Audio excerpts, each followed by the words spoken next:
Please stay tuned. We will start in a moment.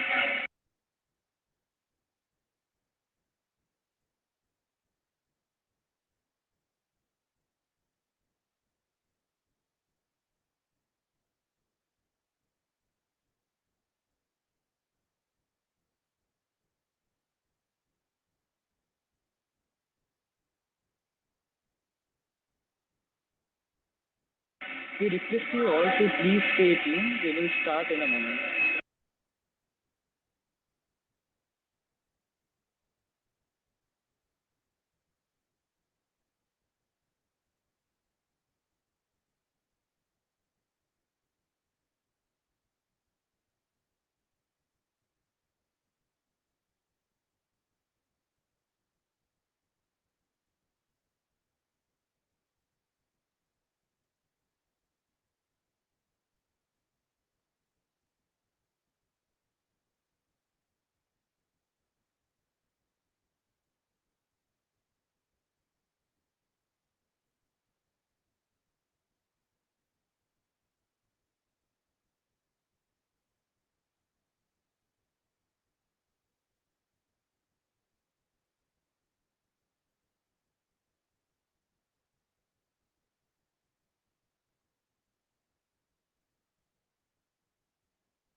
Please stay tuned. We will start in a moment.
A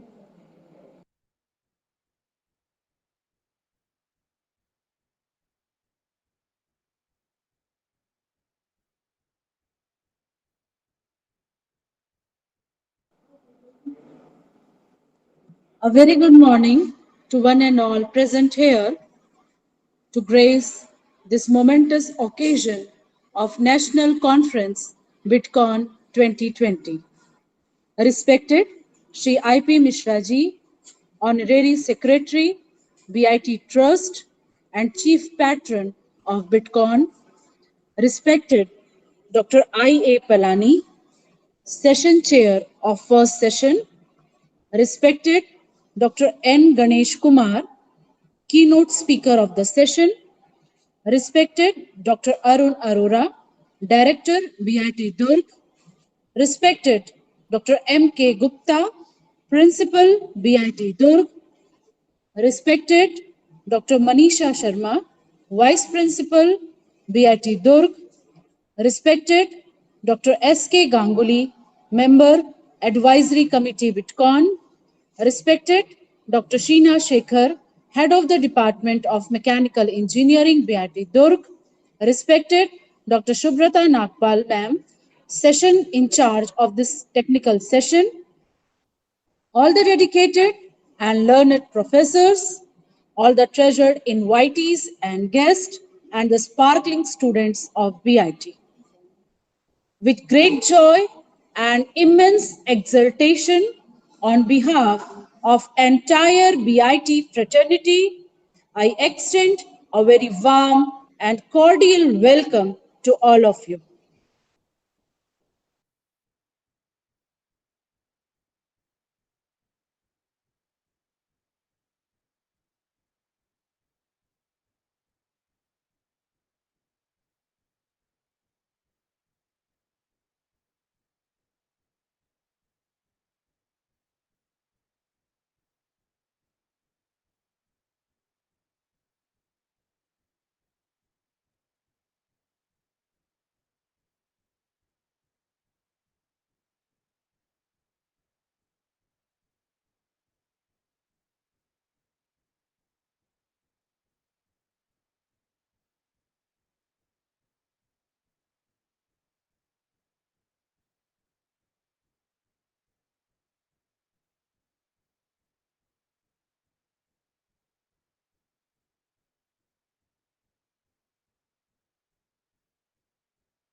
Going on right now.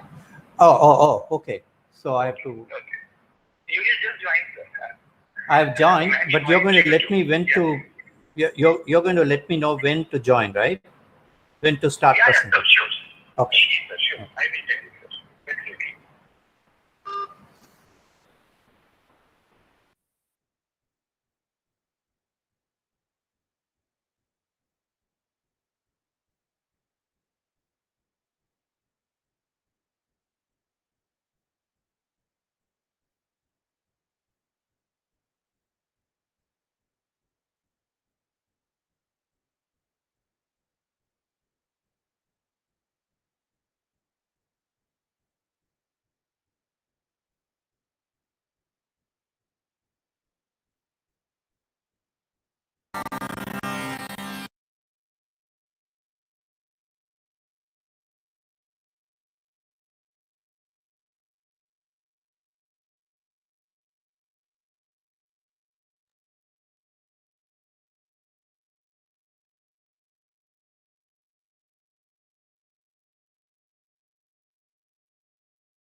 In tune with current times, BIT remained deeply seated to its commitment on building a legacy of impacting quality education in this region.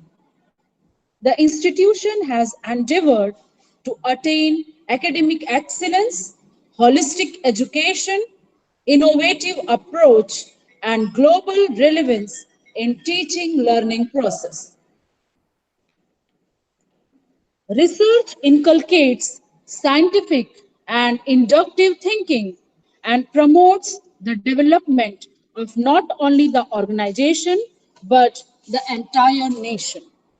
As the entire world is stepping towards more researches in technology and science, it is an appropriate time to conduct the national conference with the potential theme of New Horizons in Mechanical Engineering to combat current challenges. This conference will unite professional engineers and renowned experts from research organizations, academic institutions, and industries to share knowledge and expertise in the field of mechanical engineering, education, and research. This conference will include plenary lectures delivered by eminent personalities. I believe that this conference will strengthen the research activities and may become a viable tool for stepping towards Atmanirbhar Bharat. Prayer is talking to God Almighty, the creator of whole universe. Prayers work wonders. So, for heavenly aerials to let the goodness spark in us, may I request the gathering to kindly stand for the invocation.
We at BIT focus on the personal mentorship with the collaboration of the classic teaching with modern teaching modules devised scientifically.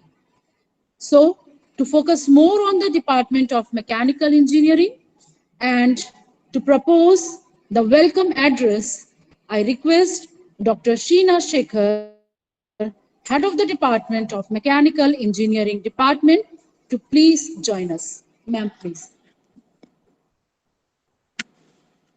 Thank you so much, Shabana. Respected Shri I.P. Mishra, Honorary Secretary, Dr. I.A. Palani, Professor IIT Indore, Dr. N. Ganesh Kumar, Professor, PSG College of Technology, Coimbatore. Dr. Arun Arora, Director. Dr. S.K. Ganguly, Professor, Mechanical Engineering Department. Dr. Mohan Gupta, Principal, Dr. Manisha Sharma, Vice Principal, my respected colleagues, dear students and valuable participants. A hearty welcome to all to the webinar on a post-COVID national conference on the new horizon in mechanical engineer to combat current challenges. I would like to convey my heartfelt gratitude to Dr. I.A. Palani, chairperson of this session, and Dr. N. Ganesh Kumar, keynote speaker, for accepting our invitation and presiding over this seminar. BIT Durg is an autonomous college affiliated to Chhattisgarh Swami Vivekananda University, approved by NCTE and University Grants Commission UGC, and it is accredited by NAC with A grade. Mechanical Engineering Department has been accredited by the National Board of Accreditation 4 times, and it has also ISO 9001-2008 certified institute. It is my pleasure and honor to welcome you all to BitCon 2020. We, the Mechanical Engineering Department at BIT Durg, started our journey in the year of 1986. Over the last 3.5 decades, we have grown over our expertise and competence in the core mechanical engineering curriculum and research. The vision of our department is to become a center of excellence in the field of mechanical engineering and to develop an ambience of contemporary learning to produce dedicated professionals committed to cater to the growing technological demands of the society, thereby contributing towards nation building. The mission to meet this vision is to develop the department as a renowned learning center by educating, preparing, inspiring, and mentoring the students to excel as professionals, constantly updating the departmental resources, developing qualified faculty, promoting participation of industries in academics, research, and consultancy. We have a strong undergraduate program in mechanical engineering. At the postgraduate level, we offer MTech and PhD degrees. The sanctioned intake students' strength of BTech is 120, MTech is 20 per year. At present, the department has 18 PhD scholars and 18 PhD scholars has been awarded from our department, and 11 research scholars are in our PhD degree. The primary focus of our curriculum is to impart technical know-how to students, promote their problem-solving skills, and innovation of new technologies. The department offers large number of optional courses as open electives for providing wide spectrum of options as open elective to the students to pursue their interest. The course contents are periodically updated for introducing new scientific and technological developments. The undergraduate students are encouraged to undertake various research projects in their final year. We have the state-of-art research facilities to support our academic programs and research. Funding for research helps us to maintain and modernize our research infrastructure. Our department strength is excellent enrollment ratio, well-qualified and adequate faculty, well-equipped labs, proud roots of renowned and elite alumni. The department has an adequate number of online journals and books in the library, excellent result in the university examination, enjoys remarkable societal acceptance, dedicated and disciplined staff with motivation towards teamwork and interaction with curricular and co-curricular activities of the department. Students' progress are monitored regularly by assessment tests and tutorial classes. Feedback and counseling of the students at regular intervals are carried out. Regular meetings are held in the department for the faculty members to have proper feedback for further improvement, students forming a team with faculty for research activities, more than 250 publications in referred journals like in SCI, Scopus and UGC CAR journals. Departmental library consists of 2,117 number of textbooks for students to develop self-learning. The faculty at a glance are the number of total faculty members are 27, faculty with PhD are 11, faculty with PG pursuing PhD also included 15, number of professors 7, number of associate professors 4, number of assistant professors 16, and the number of supporting staffs 12. Research areas are in the field of thermal production and design. The department has remarkable funded research work and funded consultancy too. The research promotion and monitoring activities are carried by Departmental Research Committee and the Institute's R&D Committee. There are 18 well-equipped laboratories, including the latest trends technology in mechanical engineering. The department has developed computer facility with over 75 computers in all connected to LAN. We also have Wi-Fi facility for the students. We have Mechanical Engineering Association, which is the department level, and the students actively participate and the events are organized throughout each section. Students chapter in various professional bodies and cultural activity clubs are also there, and the students are actively participating in extra and co-curricular activities, voluntarily contributing to their personality development. Our department has a distinguished record in both teaching and research. Faculty members have excellent academic credentials and are highly regarded. They have been confirmed with many prestigious awards at national levels. Several faculty members serve on the editorial boards of national and international journals, review technical articles for journals on a regular basis, and organize national events. Our website provides an overview of the academic programs, research activities of our department, research facilities, profiles of faculty members, and details of students' activities. We hope you will find our website informative. Our department looks forward to contribute in solving the technological challenges of the society with active participation from all the sections of the society.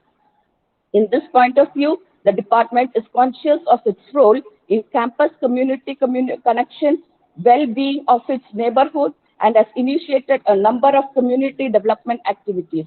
These activities include programs under NSS activities like plantation, blood donation, etc., NCC activities, Swachh Bharat Abhiyan, anti-ragging slogan and activities, road safety awareness, ISKCON activities, etc. In short, our mechanical engineering department at BIT Durg is one of the largest departments in the institute with an intake of 120 in BTech. Faculty commitment and motivation is maintained at high level.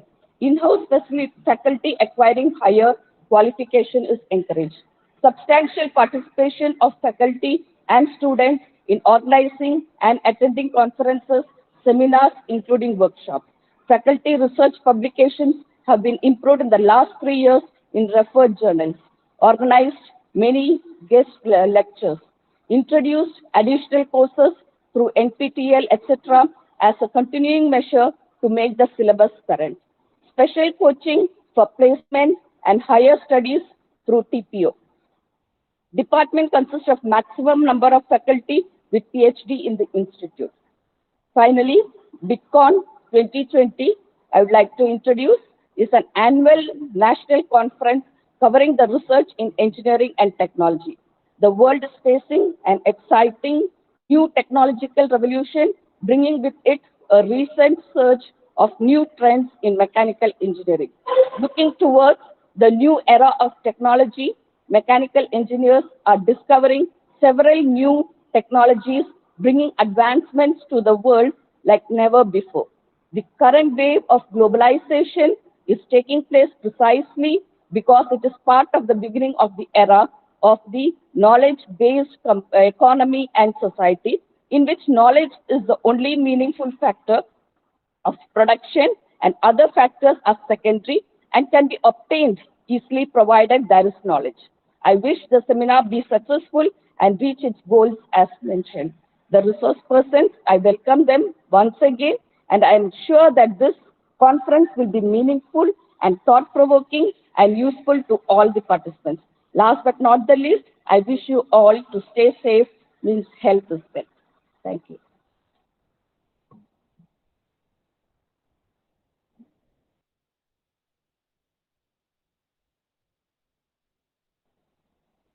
Billa Institute of Technology, Durg, aims at maintaining high standards of technical education. The institution strives to become an icon of quality technical education, not only in Chhattisgarh, but all over the country. So please join me for the address by respected Principal Sir about the laurels of BIT Durg.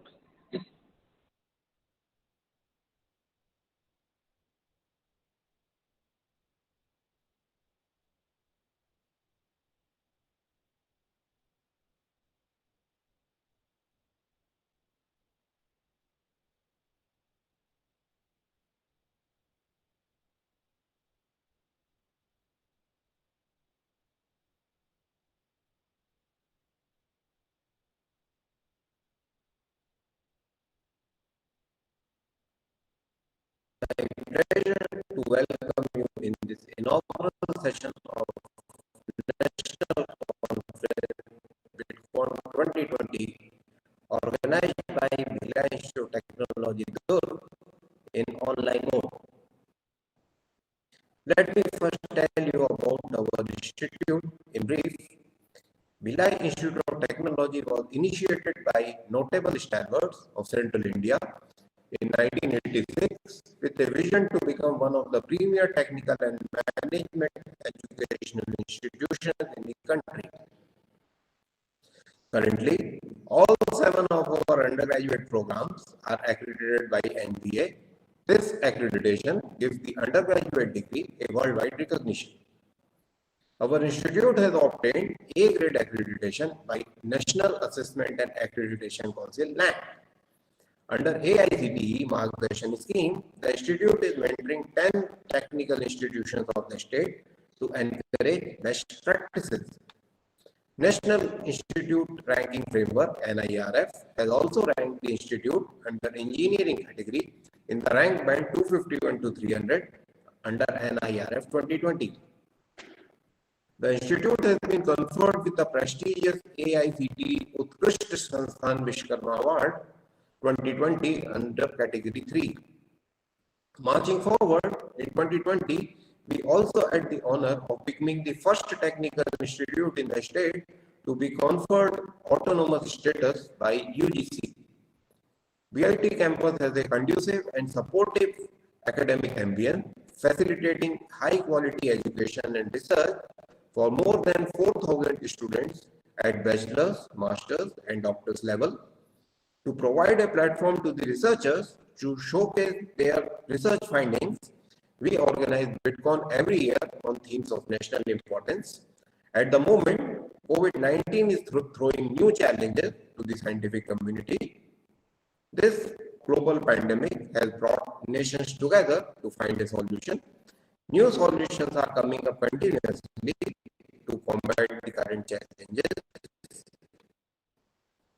Accordingly, the theme for this year's conference is New Horizons in Science, Engineering and Management to combat current challenges through innovative research. This online conference, Bitcoin 2020, will make an honest attempt to meet up the expectations of the nation and may throw some light on possible indigenous solutions to combat the COVID-19 crisis and pave the way for all of us to become Atmanirbhar. Several quality research papers will be presented in various departments during this conference. It is proposed to publish select selected papers of Bitcoin 2020 in Scopus Index Journal after further review. Thank you.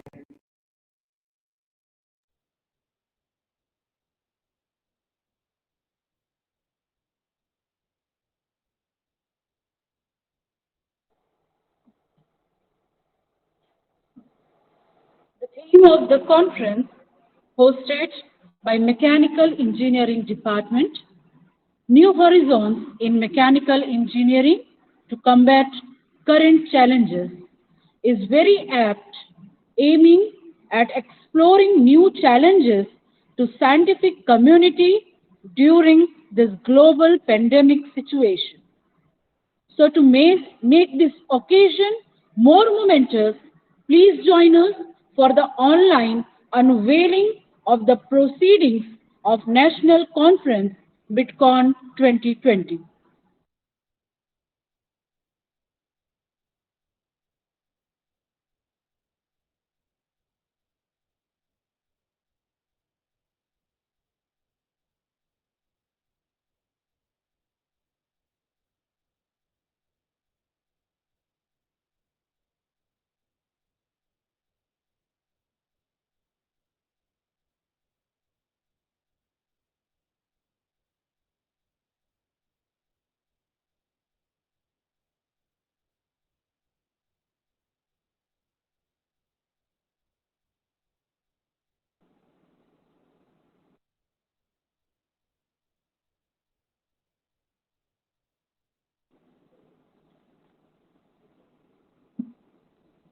Men who are resolved to find a way for themselves will always find opportunities enough, and if they do not find them, they will definitely make them.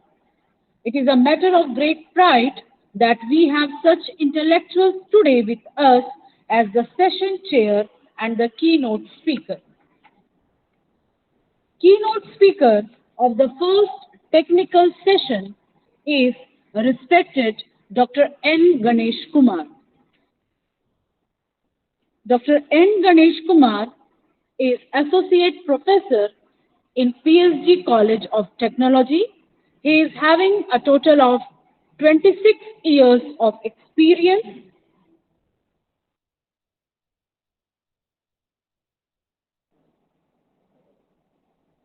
Prior to academics, Dr. Ganesh worked in United States in automobile industry on the plant floor for more than 16 years. He has played roles such as infrastructure director and manager of a team.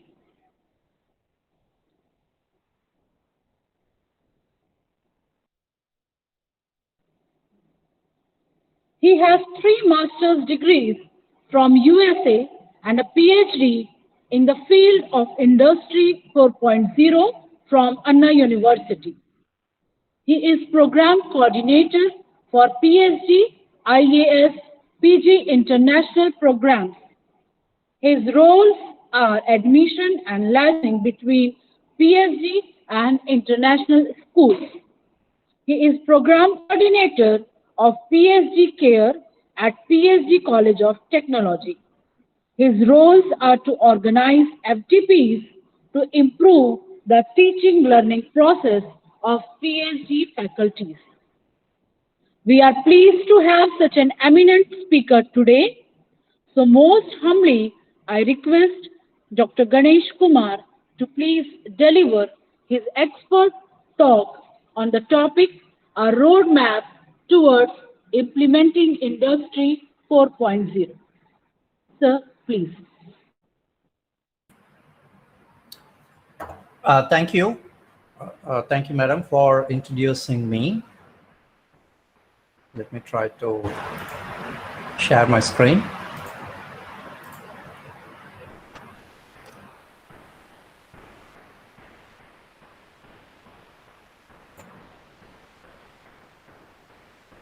I hope you are able to see my screen. Yes, sir. It is visible and also it is audio is very good. Okay, thank you. Thank you so much. Again, thank you so much for having me. And again, my name is Ganesh Kumar Yan Nityanandam. I work at PSC College of Technology. Actually, a very good introduction you guys have given me. Thank you so much. And thank you for Dr. Sheena and her team for inviting me.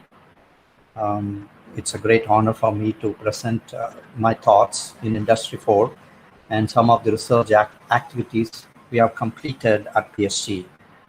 And basically, we recently we have completed two projects, DRDO project and Indo-UK project. That is the seed for my Industry 4 laboratory, which I created in PSC College of Technology. And we have created a test bed demonstrator for pump assembly, which is very unique in India. We are the first people to do it. I'm a black belt Lean Six Sigma, and the rest is all Madam has given the information. The agenda of my presentation is we are going to talk about it. What is Industry 4.0? Many of you guys already know what is Industry 4, but I just wanted to rephrase the definition of Industry 4 and the revolution of it. And then each element, what is Industry 4, and what are the things we have done at PSC in each element of Industry 4, we'll be discussing. And then in the projects which we have worked, we are able to, very lucky that we are able to implement some of the elements, not all, we are working towards it. And then obviously, I just want to give you, there are home-driven applications, which is everything what we have, which I'll be presenting will be home-driven. Obviously, you can buy a shelf product from Siemens and so on and so forth. And then a conclusion why Industry 4 is badly needed today. And then I will open it with the question and answers. Regarding the background for this Industry 4, why it is so important is, as we all know, India is having more than 1 billion people. And in that billion people, we have around 34% are in youth, that is aged between 15 and 24. This is as of January 2019. And then if you look at it according to the AICTE, there are 30-50 engineering institutions in India. The beauty is to support that 34% youth, these engineering colleges are helping them. And 1.5 million engineers are graduating each year in India. But the sad part of it is, there is one survey, 80% of the students, they are reporting that they don't have the skills required to get employed. And then that 20% who get hired by the industry reports that only 3% have the skills to carry out the industry requirement, that is industry-ready graduates. It's a very sad portion or the part of our Indian education system today. What that means is it is our responsibility to create industry-ready students. In other words, are we creating the courses, what is required for the students so that when he graduates, industry can grab them. And he can able to sustain the job. If you look at it, the 17%, they can able to get the job, but they are struggling. Only 3% is able to happily work what they have, educated. So having that in the background, we'll start the presentation. And I wanted in the chat box, I wanted to know the definition of evolution and revolution. In other words, can you put it in the chat box? What is evolution? And then what is revolution? Can we take a couple of seconds and then type it?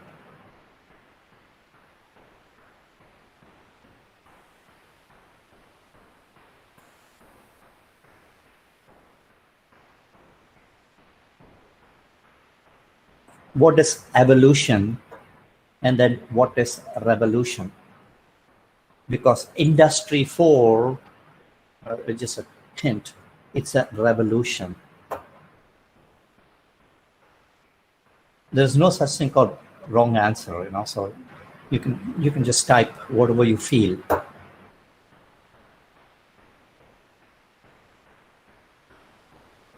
Yes, Shiban.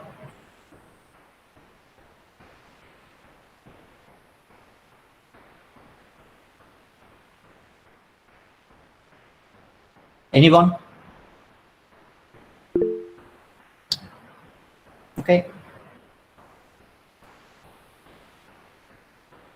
The evolution, it is like a gradual development of something. And that something could be, for example, human race. And what we are saying is we came from monkey and today who we are. And it's all driven by nature. For example, the other example will be India used to be part of Africa. During the course of time, Earth evolved itself to the map of what we see today. You know, that's like some example, evolution. Evolution takes a long period of time. But if you take it, revolution, any action what we take for the betterment of by the humans, you know, for our betterment, we do some action. That is very, very important. And here in the Industrial Revolution, the revolution what had happened towards the industry betterment, that is what Industrial Revolution is. And the people were capturing the data from 1760 and as of today.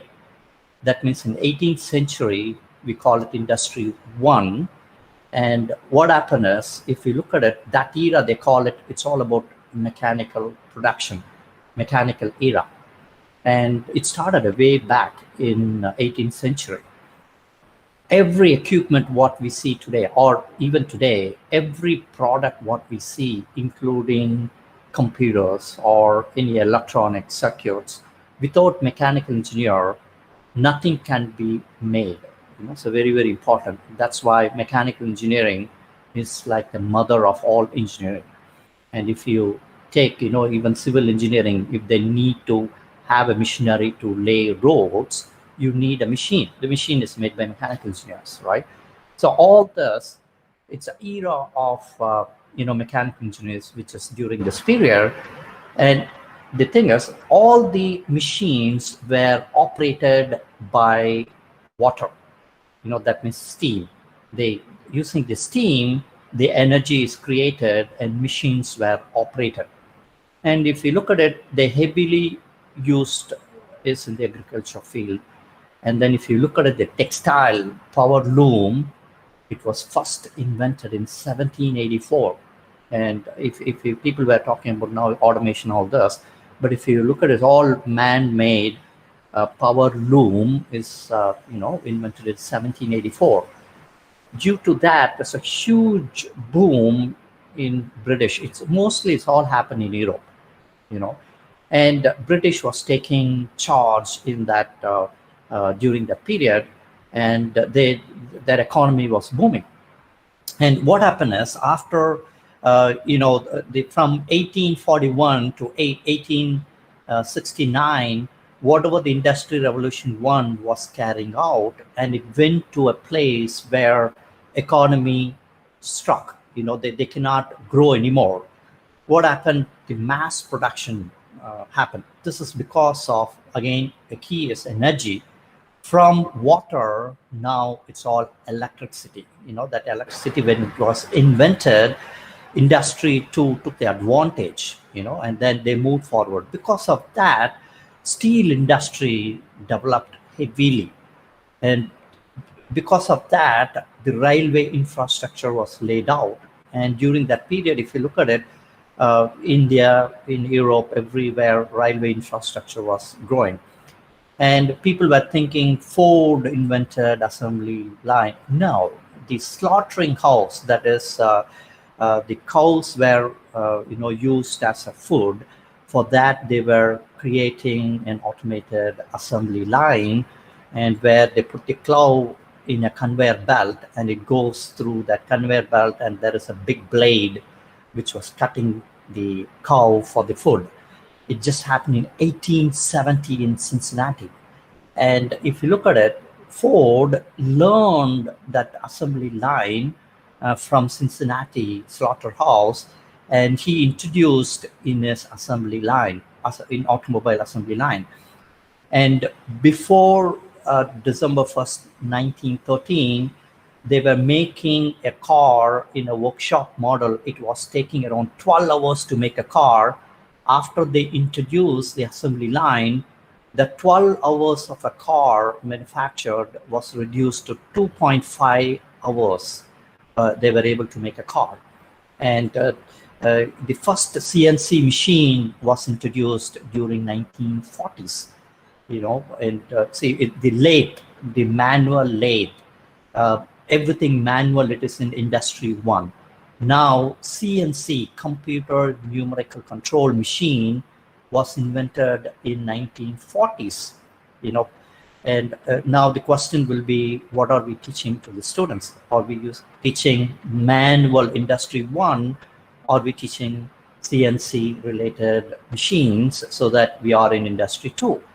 And anyway, because of that CNC machine and everything computer numerical control, the computer introduction, the huge productivity improvement happened, a lot of employment happened, and again, a saturation of employment. The economy cannot grow because of shortage of labor.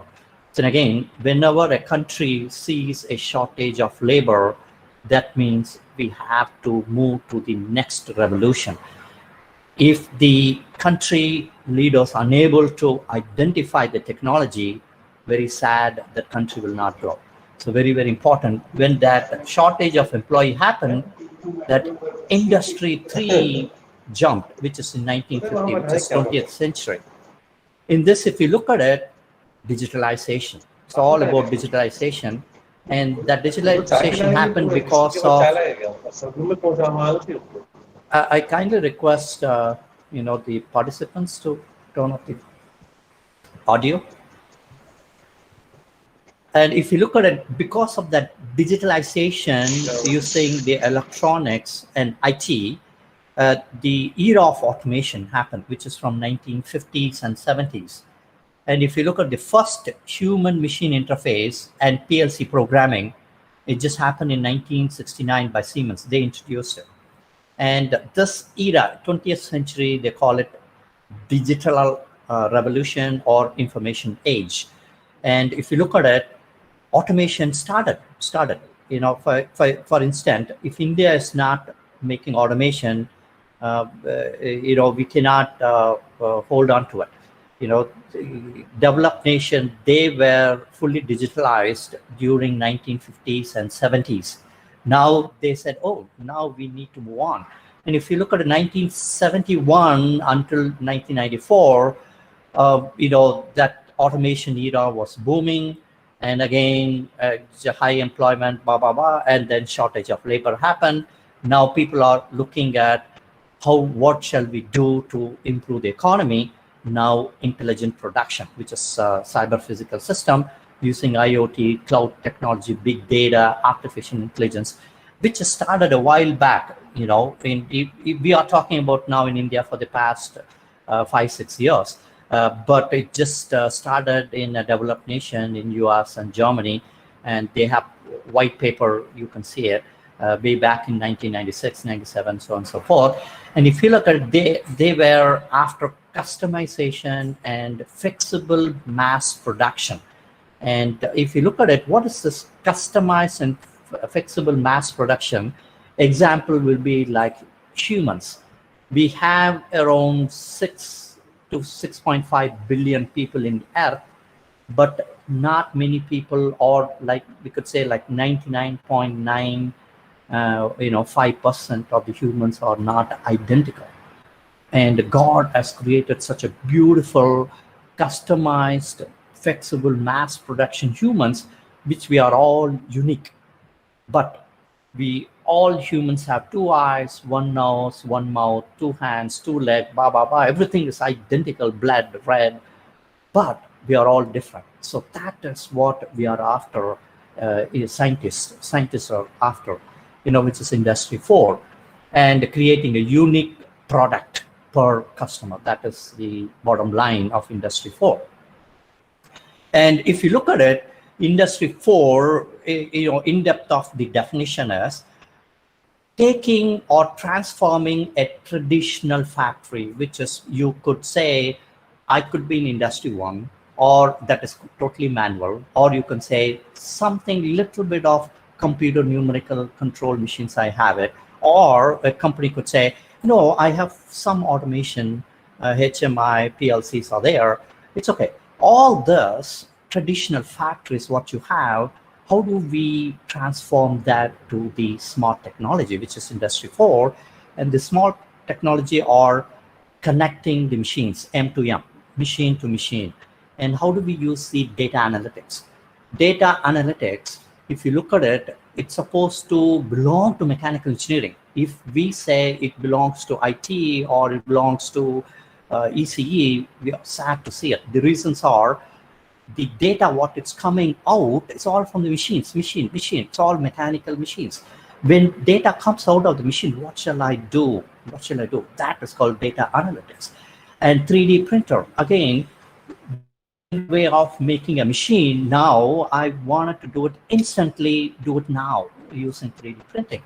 And that decision making, instead of he said, she said, now the machine, artificial neural network, it could be a supervised or unsupervised learning process, which madam was talking about, teaching learning process of a faculty or a student. How do we offer better teaching methods? Now, how do we give the teaching learning process to a machine using artificial intelligence, so on and so forth. And if you look at it, this transformation of this, the outcome is customized, flexible, mass production, which we have talked about earlier. And what does that means is, each machine, how the humans, we think by ourselves. We don't, do it by somebody else. We do it. But if you look at it, for example, if we are hungry, we eat. We make the decision, I'm hungry now, I'm going to eat it. That type of decision making, built-in intelligence, we need to create it for the machine so that the machines can operate independently. That's very important. And then the thing is, what is that? How do that machine can work independently? The machine should have the capability to collect the data by itself using sensors, and then using data analytics, it should analyze the data, and then it's supposed to give the advice.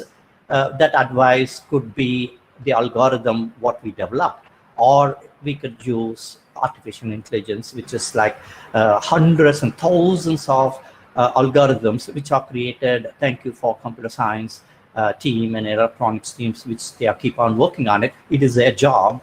Now, as a mechanical engineers, how do we use the correct algorithm or correct protocol for the correct machine so that it works independently? That is the objective from a mechanical engineering perspective. If you look at all this process, Germans define the industry revolution 4.0, now the complete process.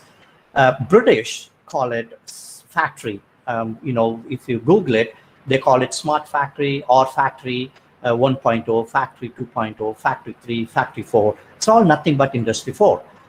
Factory 4.0 is nothing but industry 4. The Americans, they define as a smart manufacturing. The reason is what they are explaining or what they are telling us, what happened tomorrow, industry 5, 6, 7 comes on, are we going to be keep changing the laboratories or whatever the research facilities, what we are creating, or we keep on going to be keep changing the name of the thing. Therefore, we keep it very simple, smart manufacturing. So everything new development is smart manufacturing. And these are some of the elements of Industry 4. And this is tailored towards our research, which we worked with the Newcastle University, UK. They have a beautiful Industry 4, research facility. and very lucky I was able to visit, last year, and we worked together, and one of the research industry academia project, and the outcome of that is we are supposed to create Industry 4 curriculum, and during that process, this is what we came out with the and thanks to the team, Dr. Javier and his team, and brainstorming from the brainstorming sessions, we thought digital twin is such a very important, and basically digital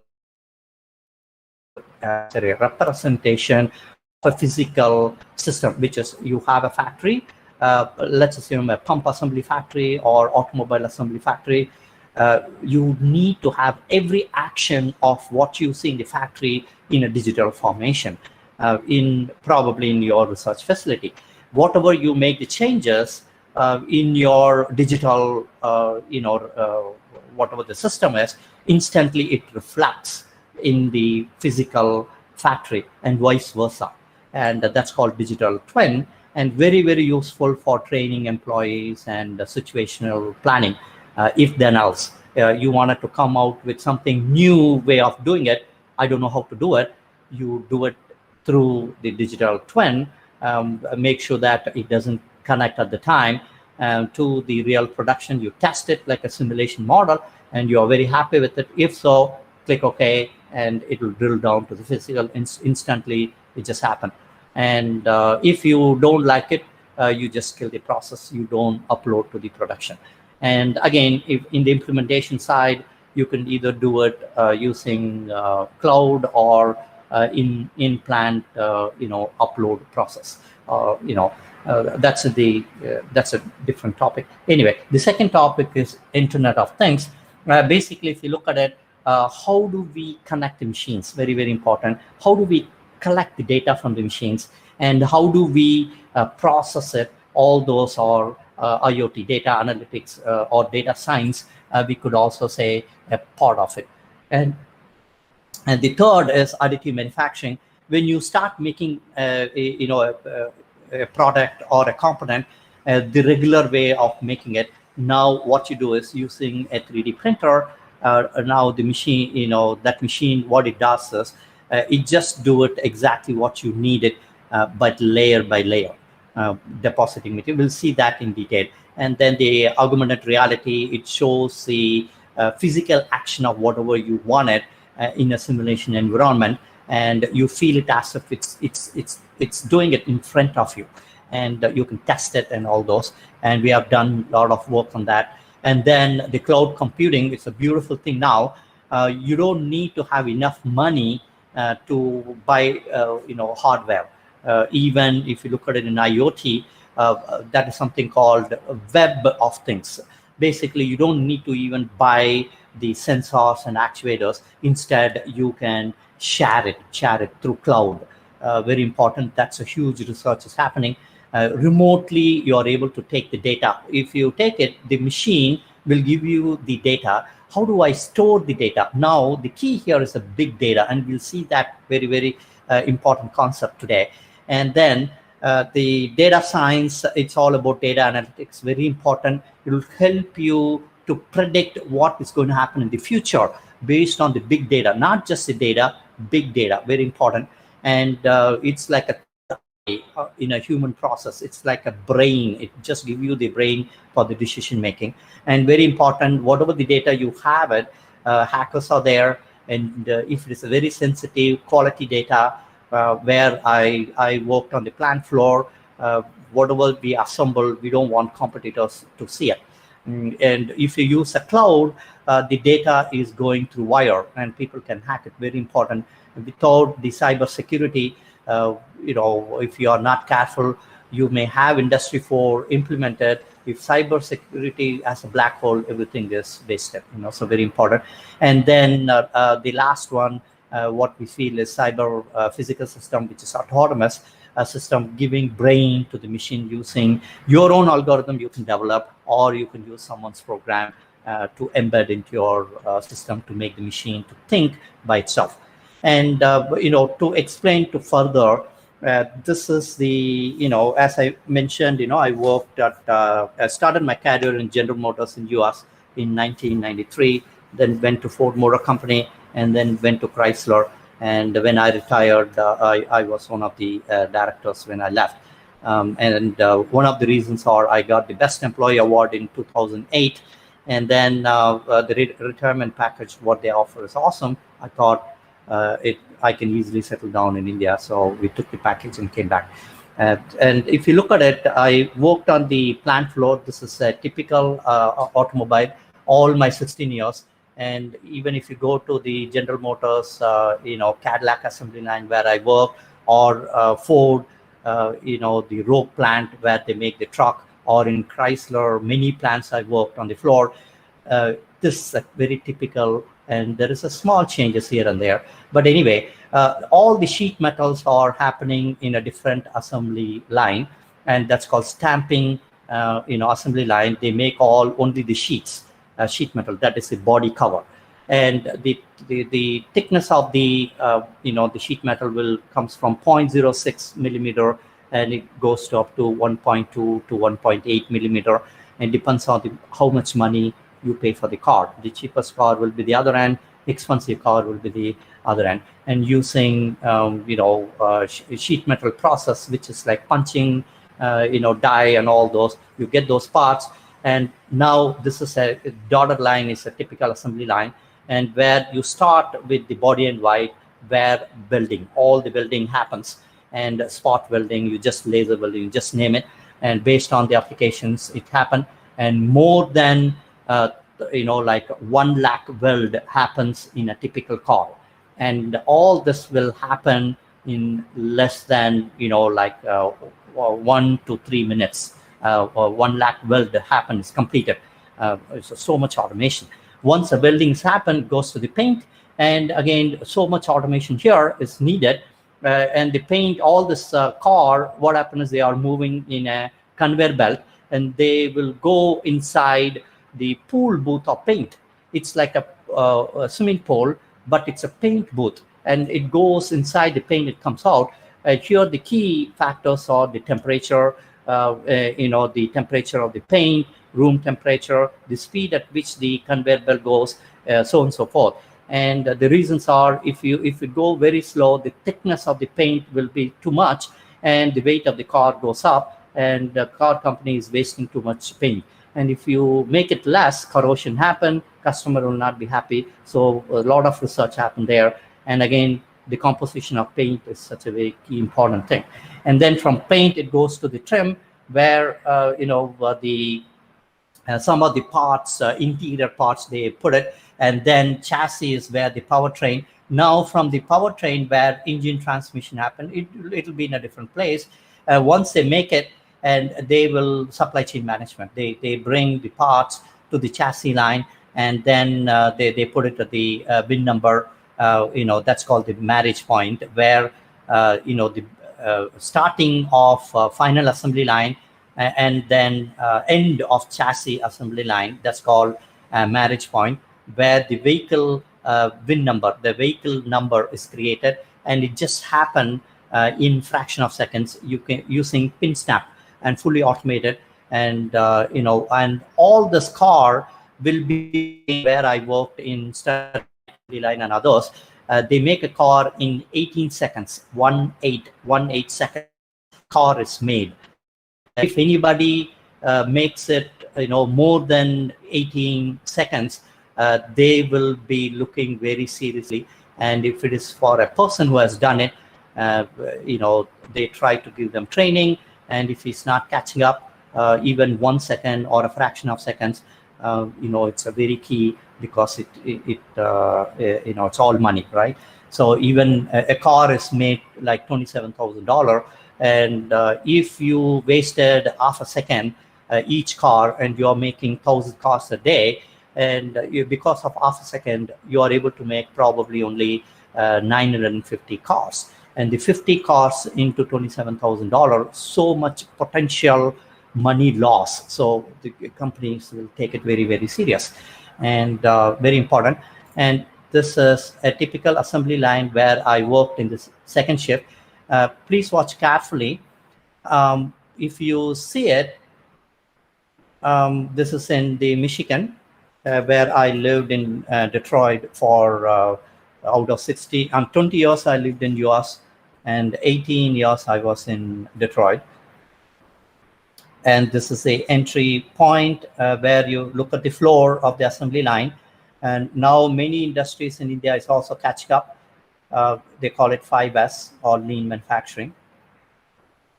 And see, look at this, how many humans work here, and it's all in real time. And this is called body and white.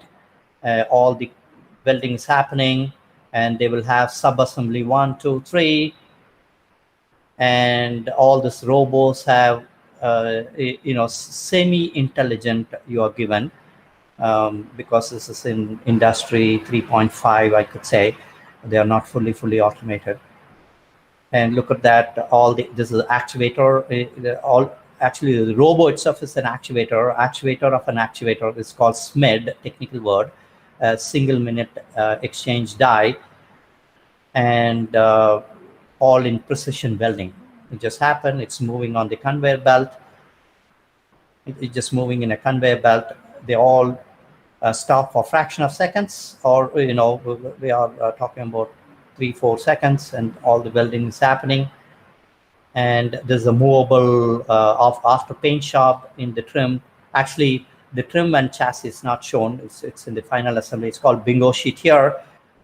It will tell you the history of this car. What are the parts built in? It's a barcode reader. It's called KID, and very less human work here. This is called KID.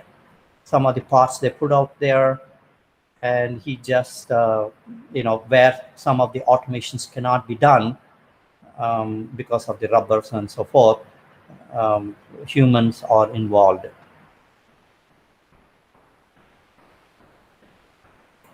And oops. And you look at this is the instrumental panel. It's already assembled in some other location. You just take it there. Again, this is called SMED, and you just take it inside, leave it, release it. The weight of that dashboard goes and assembled by itself. No need for putting screw and all this. And that weight itself, engineering mechanics, right? The class is what you learn. And then lean manufacturing class. Now, this is the marriage point, and it should be very, very precision.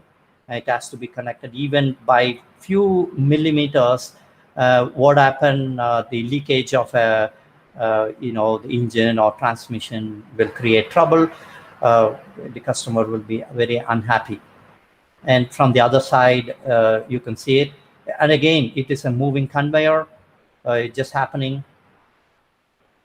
And now, today, as we speak, either these two people, they are also removed. It's fully automated now. And all this is done automatically by robots now, or the machines, we could say. So again, the moving trolley, this is torque gun, already preset for the required rotation. You just need to go and press it. It doesn't need to think, humans, you just go and do it, that's it. Some other, and then once he has done, press that button, it just takes you back, and it takes you to the other location back again. And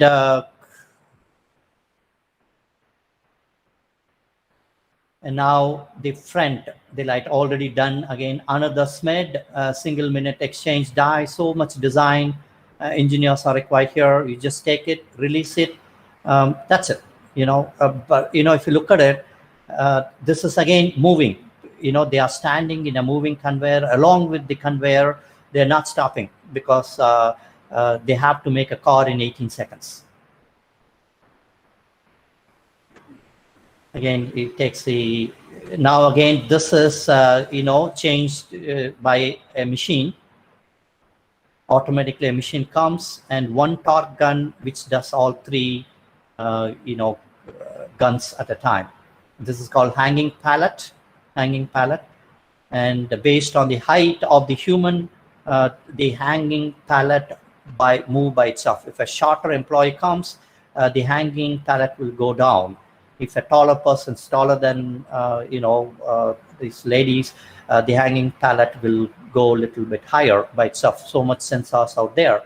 And if you know, average height of Americans, ladies are 5.9, average men is 5.11, 5 feet and 11 inches. They are all close to 6 feet. They're all tall people. Look at the seat design. Again, another Smith, he goes and release it, and the weight of that, the seat by itself goes and locks. Pop. That's it. You don't need to do the other side of it. It goes and release it. It just lock by itself. And by taking this, it's very difficult. Again, door assembly. He just takes it, and he's taking a little bit longer. Usually they do it a little bit faster than this. Maybe in this video, he takes longer. He's trying to set up something. In reality, what happened is all those setup is already pre-done by a machine. You just need to take it, put it out there, release the notch, and it goes and gets stuck. And taking it out is a tedious process. You may need some time to take it out, but installing is in fraction of seconds they install it. Again, the tires are installed in the final stages. He uses the torque gun, and he does 4 times. Now, as we speak today, it's been replaced with 1 torque gun, and because all 4 they are in a fixed location, and they just take it, put it out there, 1 push button, boom, is taken care. And now the cars are coming in a line, and I personally, when I worked in the second shift, I have even counted with my stopwatch 18 seconds a car is being made. It's called Dodge. This is Dodge car. And if you look at it, my job here is every machine what you see, it should operate without any trouble. And in my second shift, usually starts from 4 p.m. in the evening, goes up to 2 a.m. in the morning, and all the machine has to operate. And in my years where I worked here, not even single incident we have taken it, machine went down. And even they will go down, but we know how to fix it. Now, the another key important thing of a car in the automobile, what you're seeing, for that to install it towards Industry 4.0 technology implementation, data, sensor data. That sensor data, it could be a structured data, it could be semi-structured data, or it could be unstructured data. The key is digitalization. There is no manual, there is no paper, pencil, or an Excel sheet. Even Excel sheet it's a bad word in Industry 4, and it should be all automated. Sensor data, it should be captured, stored in the database, automatically. No manual intervention. And if you look at it, structured data is many of the attributes of whatever we collect, and semi-structured XML data, web page data, all those information. And unstructured data, it's like video, images, audio. For instance, a person A can take a video, of an assembly operation. He can take it in MP3. And the person B, he can take the same video in a different angle. Maybe he did it in MP4 or any other format. But the information is very, very important for the analysis. And when you have a video, images, audio, how do I analyze it? People may think, I have to see it to interpret and tell you this is the way, that is the way. That's why, big data comes in. And there are tools out there, artificial intelligence, data analytics, data science comes into picture. Having that video information, audio information, it can interpret what humans can interpret and give you the results. And again, as I mentioned, there are thousands of algorithms. As a mechanical engineers, we need to identify the correct algorithm for the correct application. That is the key for the success. And again, email address could be information. Without data, we cannot do automation, and there is no industry 4. So the key is digitalization, and that digitalization is data, data, data. So the data could be any of this format. And when I store the data, these are the different ways you can store it. And being in your portfolio, in your resume, that I know certain data storages as a mechanical engineer will help you to get a job or highly paid jobs. Very important. And now the next concept is Internet of Things. When you say things, the thing could be a machine, it could be a people, it could be a device, it could be anything what we see, it could be a fan, it could be a refrigerator, a web definition of IoT, but we have done it through wired technology too. Why wireless is? Wired way is done in R&D, and once you're happy with it, you transform to the wireless, because the wired way is very expensive on implementing on the plant floor. For that, if you do it wireless, it is only 1/10 of the price of implementing wired way. So that's why many of the gurus say IoT means wireless technology, but you test it, do it using wired, and then your prototype is very successful, then make it wireless, right? And making it wireless is just piece of a couple of extra code. That's it, nothing else. And again, the Gartner research, they defined the IoT as a network of physical object where embedded technology is very important. And then you have to sense that information, that is data, collect the data. It could be internal or it could be external, right? And again, some other definitions of it. Why it is IoT is very critical for mechanical engineers today is, in 2016, 10 billion devices. That devices, as I mentioned, could be or even machine, cell phone, laptop, you are at home, your watch, in your home, TV, it could be your fan, refrigerator, microwave, washing machine, you just name it, a car, all this, people will have 1.5 devices per person. By 2023, people are expecting, they wanted 8 devices to be connected through internet. They wanted 8 devices, whether you like it or not. The consumer market is moving towards it. The watch, what you are using, analog or digital, now you want a smart watch. Or phone, what you are using, analog or the old punching phone, now you wanted a smartphone. And instead of one phone, you wanted multiple phones.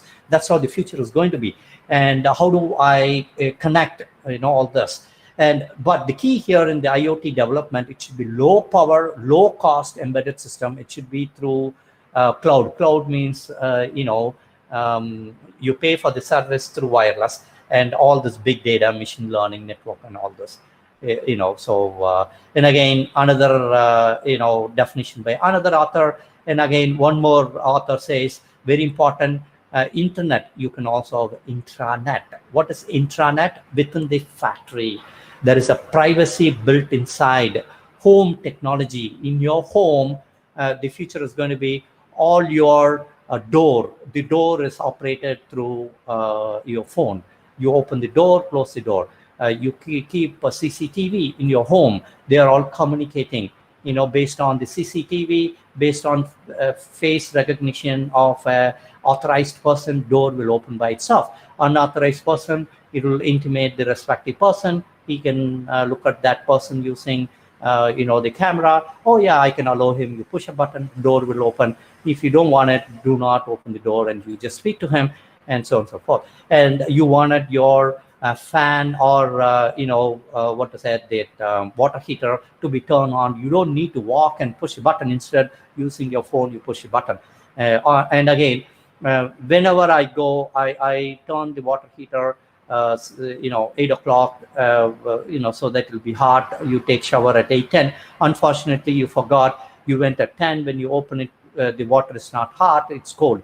Now the smart, water heaters are, whenever the water temperature goes down, it turns on by itself and keep that water heater temperature, certain temperature forever, until you turn it off. And the key here is there is something called identifiable embedded device. One way is IP address. There are many other ways. Many other things have come out, but in the industry plant floor, people wanted IP. When you say IP, you guys should have heard about it. IPv4 and IPv6. Every computer already preset. The Internet Protocol version 4, Internet Protocol version 6. Why it went to 6? V4 is getting ran out of all the IP addresses, and in US only controls that IP addresses. They believe there are some IP addresses used for their military purpose which they don't want to disclose. That's why they introduced IPv6, and all our future devices are going to be in V6, and maybe it will even expand further later on. And what do you mean by intranet and intranet? Internet is public, anybody can view, Intranet is very private, and the private cloud is also there, public cloud is also there. Again, that comes under, as I talked about it, security, very important. And again, IoT, why it is so important for mechanical engineers. 40% of the today's manufacturing things are, manufacturing engineers are, I think 40%. Retail industries comes under industry engineering, under comes under again mechanical engineers. So 40 plus 8, 48.5% speak Intel. They are saying it. And if we miss this bucket, 48% of the job, you say, computer science has to take it. Mechanical engineers should be the fool to miss that opportunity, and we should grab it. The courses should be defined to this technology. Anyway, these are some of the applications, and I just listed a few of them because of the time. I'm just going to run. And if you look at it, what is expected, the sensors are going to be in trillions of sensors are going to be, and out of those trillions of sensors, billions of smart systems will be developed. And applications, because as I mentioned earlier, web of things, based on the smart, many millions of applications, you can either develop by yourself, that the new jobs are created, or you go and buy it from Siemens, Beckhoff, so on and so forth. And they are all foreign products, and they give opportunity for their country people. And where do you want your country to take it? And you can implement the Industry 4 technology accordingly. In IoT technology, these are some of the things you require. Look at the sensor size. This is your pin tip, and you look at the sensor size. So this is your hand sensor. Look at this. How many circuits are there? Circuits. This is your in penny, which is a 1 rupee coin kind of. And look at the sensor sizes. And these are, and you have sensors which is larger also. Actuators like your gear system, a conveyor belt. It could be your fan. It could be your door. All those are actuators. And robo is an actuator. The end effector in a robo is an actuator. And you keep those data stored using a protocol, and you store it where you want it, and there are different layers based on it. And in IoT technology, why it is so important, if any one of those are missing, you are doing a very bad job. Here, the key is speed. In fraction of seconds, the sensor data. I was showing you the weld data. 1 lakh weld is happening between 3 to 4 seconds. The 1 lakh data should be stored in fraction of 3 seconds. If you say, out of 1 lakh, I got 10,000, very sad to see. And the sensors should be designed, the protocol should be designed, and then the cloud infrastructure should be very nice, so on and so forth. And it should be easily accessible, friendly, scalable, efficient. When you go there in the architecture, a lot more, etc., etc., etc. And when you look at it, how do I collect the data? There are so many methods. Very lucky, you take a machine, for example, a lathe. You can put wired way and collect. Okay, wired way. The other way, whenever you say MQTT, either you can do a wired or wireless, and then from there you can take it and put it in database. From the database, you can do whatever you want. send it, how do I send the data to the actuator? But I'm just showing you from the machine to the database. There is one is wired directly. That is what we need to teach, number one. Number two is a little bit advanced, maybe at the end of the chapter, how do you do it? And then there is another way, take it through the cloud. The reason is MQTT, you can put it as a software system in your laptop or a server, you can send it. Now that MQTT could be also in a remote location. Your machine could be in, for example, in PSG, but I can store the data in Singapore, right? And because all the decision making can be done in Singapore, or based on this input of this machine, some machines in Singapore has to be operated, and the machine-to-machine communication. So this is the another way of doing it. The second way, there is a third-party packages. Very lucky, I had more than 100 hours of training in iGear directly given by them in Kentucky. Louisville, Kentucky. I was there for a week and got this 2 weeks and got this training. How do I collect the machine data from the PLC controller to the iGear and then send the data through cloud or MQTT and to the database? And the another way from iGear to cloud and database. And then there is another, I was working with them. Smalltalk, now it's a product of IBM. The Smalltalk is developed by Stanford professors to also look at all this research happen in Europe or US, mainly by the academias, professors, right? And the Smalltalk is completely C++. I even have the complete program for the machines which I was supporting in Chrysler. Only thing is very complicated. And the Stanford professors, what they did is, whatever the machine sensor data, you put it in PLC memory, and Smalltalk, what it does is it goes and collects that data from the memory space and send it to either MQTT, and then you take it from there. And the beauty about is their hourly rate, if they come to the plant floor to support us, will be $1,500 an hour. And they are very, very cheap. So look at this, highly paid jobs, and $1,500 US dollars. And again, if you have 1 or 2 sensor data, you can talk about it with all the steps of 8 ways. But if you have like 30 different or 40, 50 different types of sensor data I want to collect and update it in a database, by doing all this method, you may lose the data. Very, very important. And for that reason, you use RFID. You take it, put it in RFID, and in one shot, poof, and you create a data blocks and you can store the information. That is different ways of doing it. And iGear way is a pull method. A Smalltalk way is push method. And majority of the world will be using push method to collect the data. And the last one, what we talked about, is autonomous system. And all these machines, they need to act, make their own decision, and using algorithms. And that's called autonomous system. Very important. It should be integrated very tightly with your software development using wired or wireless. Very key. And it's also called it. And, we have published a book. Dr. Radhakrishnan, who is my supervisor, my boss, and, and myself, we have developed, it's a DRDO project, development of cyber physical system for CNC machine tools. And this book is available in Amazon, so on and so forth. And we have illustrated all the steps required to develop autonomous system. And what digital twin, as I mentioned, you have a physical factory, and there is a virtual you created, and they are interconnected in real time. And it's a digital representation, very important. And you can represent anything, whatever you want it. It's a bridge between the physical and digital world. That's called digital. There are different types of it. Some groups talk about it status twin, operational twin, simulation twin, and these are the usage of these. Operation is it has this decision support by itself.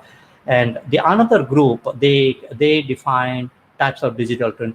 Component that is focusing on a component. For example, rotor. You are making a rotor or a pump. You go through the process of that component and link with the factory with your digital. Another, asset twin focuses on a product, making a pump itself. Here, a component of a pump, here, complete component. And here, if you look at it, the input for the asset will be your component twin. And again, for system, asset twin is the input for your system twin or unit twin. Here, it's a collaboration, or subassembly is what you have it to make a part. The process twin, it talks about it, your complete factory. So input for the process twin is multiple unit twins. That will create the process twin. The benefits of it, there's so many. I just listed a few of them. Sharing data, you are able to manage the operation real time, conduct simulation as I talked earlier, if then scenario, and implement the best, avoid costly mistakes, improve trustworthy, security, you want to check it whether hackers can take it or not, reliability, availability. This is like if a supplier or customer ordered, I want 25,000 of component A, you can check whether your like assembly factories or the whole factory will work for the next 1 hour without any issue. And then based on that, you can promise your customer, which is supply chain management, telling them no problem, I can able to support you whatever you needed within 2 hours, 3 hours, whatever it is, based on digital twin. And obviously you wanted to collaborate with some other company or expand your company, it's a piece of cake, making it very easy. There's some of the benefits. And again, Forbes magazine, they are saying in digital twin, if you implement it, 30% of the improvement in the cycle time can be done. But the key is you should implement properly, just not for the sake. And then augmented reality, it's whatever you have a manual way of doing it, the complex like a standard operating procedure, which you could have learned in some classes. It talks about it, the time study, motion study. Now what people are doing it, they want to replicate manual into digital, which is called virtual reality. What is it? It's a 3D simulated environment. Some factories may have it. We have transformed into virtual reality. But what is this? You keep a sensor around the body, whatever you make the movement, your time study, motion study is done. It's all virtual reality. And after the virtual reality, what is the next? After which it's augmented reality. What is this? Overlaying your 3D object over the real time or the live data using your Google Glass or some of the like Apple phone or OnePlus 7 cell phone have this augmented reality cameras.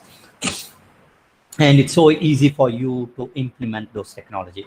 And what is that augmented reality? Interactive reality-based environment where computer-generated model, your CAD model, you can add sound to it, you can put text to it, and special effect, and they work together to enhance the user experience. And it all happens in real time. And what is after augmented reality is the mixed reality. What is that? It is a mixture of augmented reality and augmented virtuality. What is that? It is both real and virtual environment is happening at the same time. What you see in the Star Wars movie, if some person pops up in your desk in 3D model and you're able to speak to him, and once you're done, pop, that is like mixed reality. After augmented reality, you can talk about mixed reality. 3D printing, as we know, you can make a part by joining or removing parts using lathe, milling, to make a parts. If you look at it, you may waste or additional process you may need to do it, welding, riveting, and all this. All those you throw away. Now you do it exactly just in time. Manufacturing is called addition of material. But if you look at it, 30 years ago, it is being developed. It's not Industry 4 technology. It is a 30 years old technology. We are talking about addition of material, if you read the history. Basically, what is 3D printing? If you look at it, if you take any system, you give 10 rupees, you get the 10 rupees out, then you say beautiful system, 100% efficient system. And that type of system, if you take it, you give a 3D model, what are you getting? Whatever the 3D model, you get it exactly identical copy of a 3D model. But based on the machine, the accuracy and the precisions are not happening. That's why the huge research of 3D printing is happening. And how it is happening is the key is the sensors, what you use it, the actuators, what you use it, put the material one over the other, layer by layer, and the material what you are using, those are all key ingredients to make the 3D printing more accurate. Like you give 10, you get the output 10, but it's not happening as we speak. That's why huge research is happening. And the 3D printing is also called, we all know, additive manufacturing, rapid prototyping, and what is this? Depositing material. And if you look at it, there are so many types of 3D printing. And when I take the classes, I talk about all these technology and working principle of each one. And if you look at it, it comes under Industry 4 now, sensors, actuators, blah, blah, blah. And each one differ from one to the other. And again, why so many? They are all because of material. Based on the material, you see different types of technology keep on popping up. Tomorrow too, something new will pop up. Metal, there are some technology out there. Polymer, certain technology. Composite, there are technology out there. And based on the size of the 3D printing, you have the technology out there. See, nano size, 50 micron. And you have the Vienna University of Technology being printed in 50 micron using 3D printing. And but this technology is very expensive. Country like India, it could be used only for research purpose, by DRDO, not by a common industry. But anyway, these are 3D printing technology. I just want to show you, a technology. Cars are being made in 3D printing, layer by layer. In 6 weeks, they are able to develop a car. But it's a lot of time now, 6 weeks. But it's slowly, it's evolving.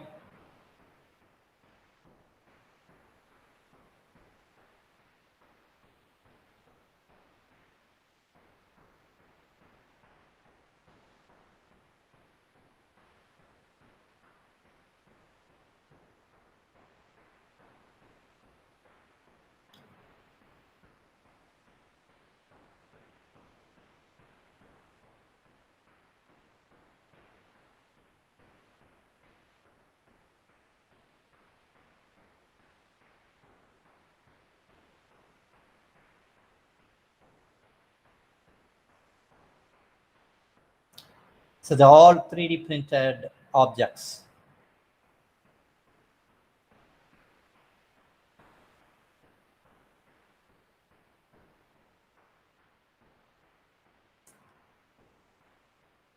It's 3D printed car, people are able to drive.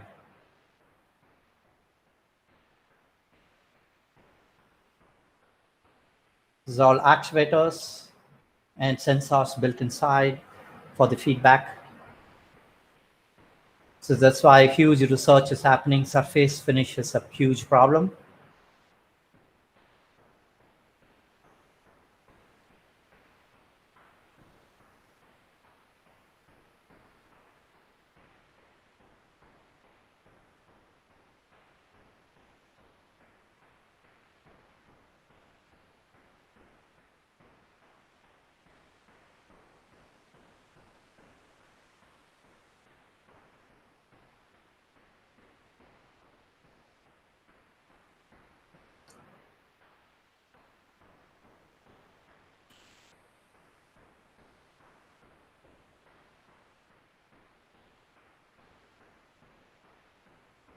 Again, speed is a big issue now. It's very slow, 3D printing machine. They wanted to make it faster.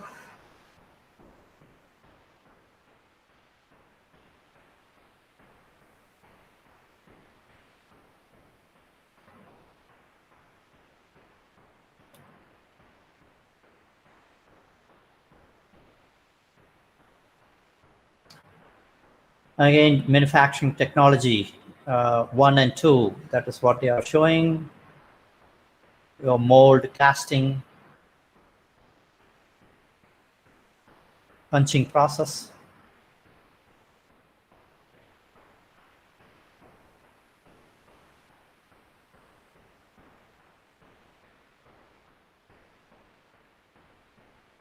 Okay, and again, turbine blades. If you look at it, this a complete one turbine is made using 3D printing, and this link will give you more detail. And due to time, I'm just going to walk through, and then again, foundry, heavily used in foundry. If you click on it, it will give you a lot of information, in 3D printing. Now, what I wanted to do is I'm going to send you a link, and it's just like a small fun quiz. Just wanted to see what we learned. Oops, let me see. And I hope, and let me see, shortcut. Oops. And I'm going to put it in the chat box.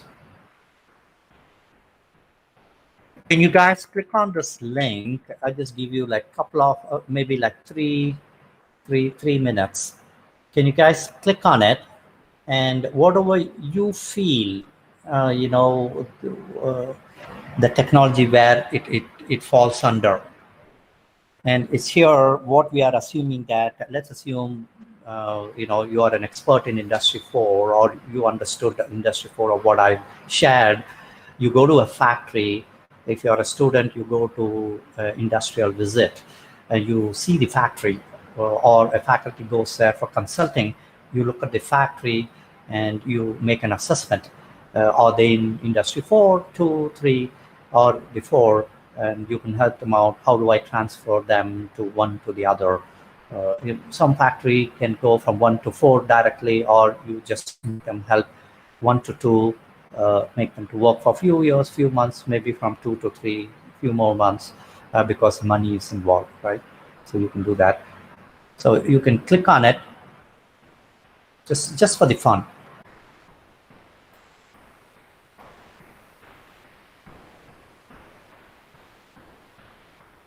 It's a couple of minutes.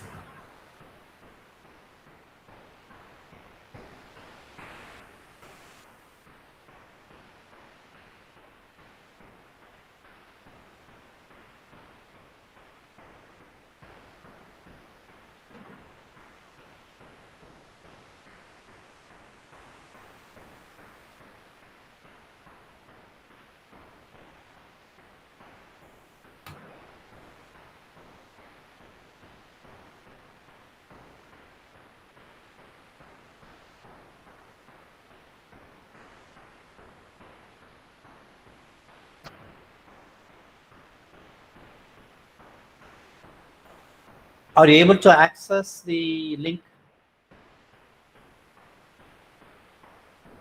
Is anybody?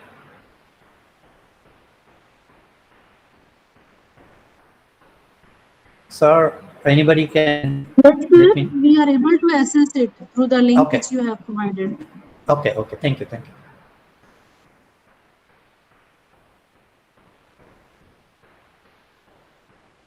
And it will give you, the correct answer as well.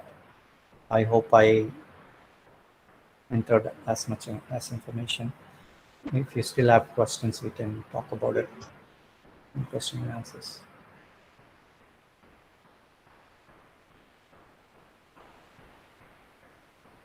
Nice. Okay.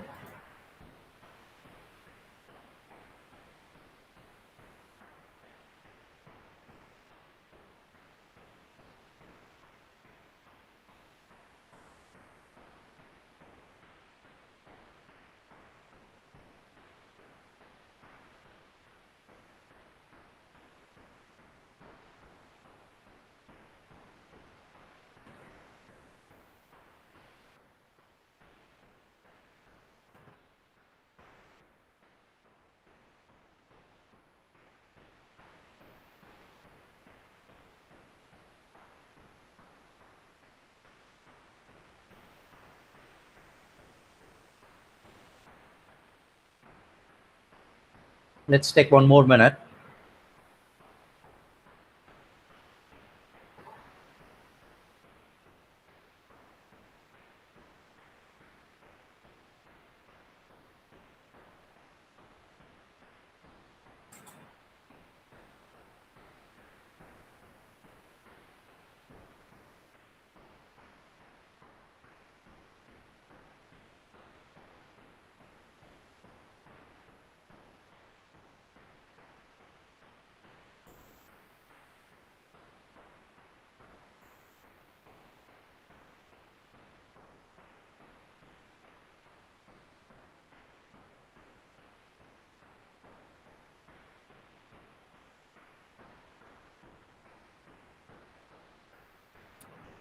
Okay.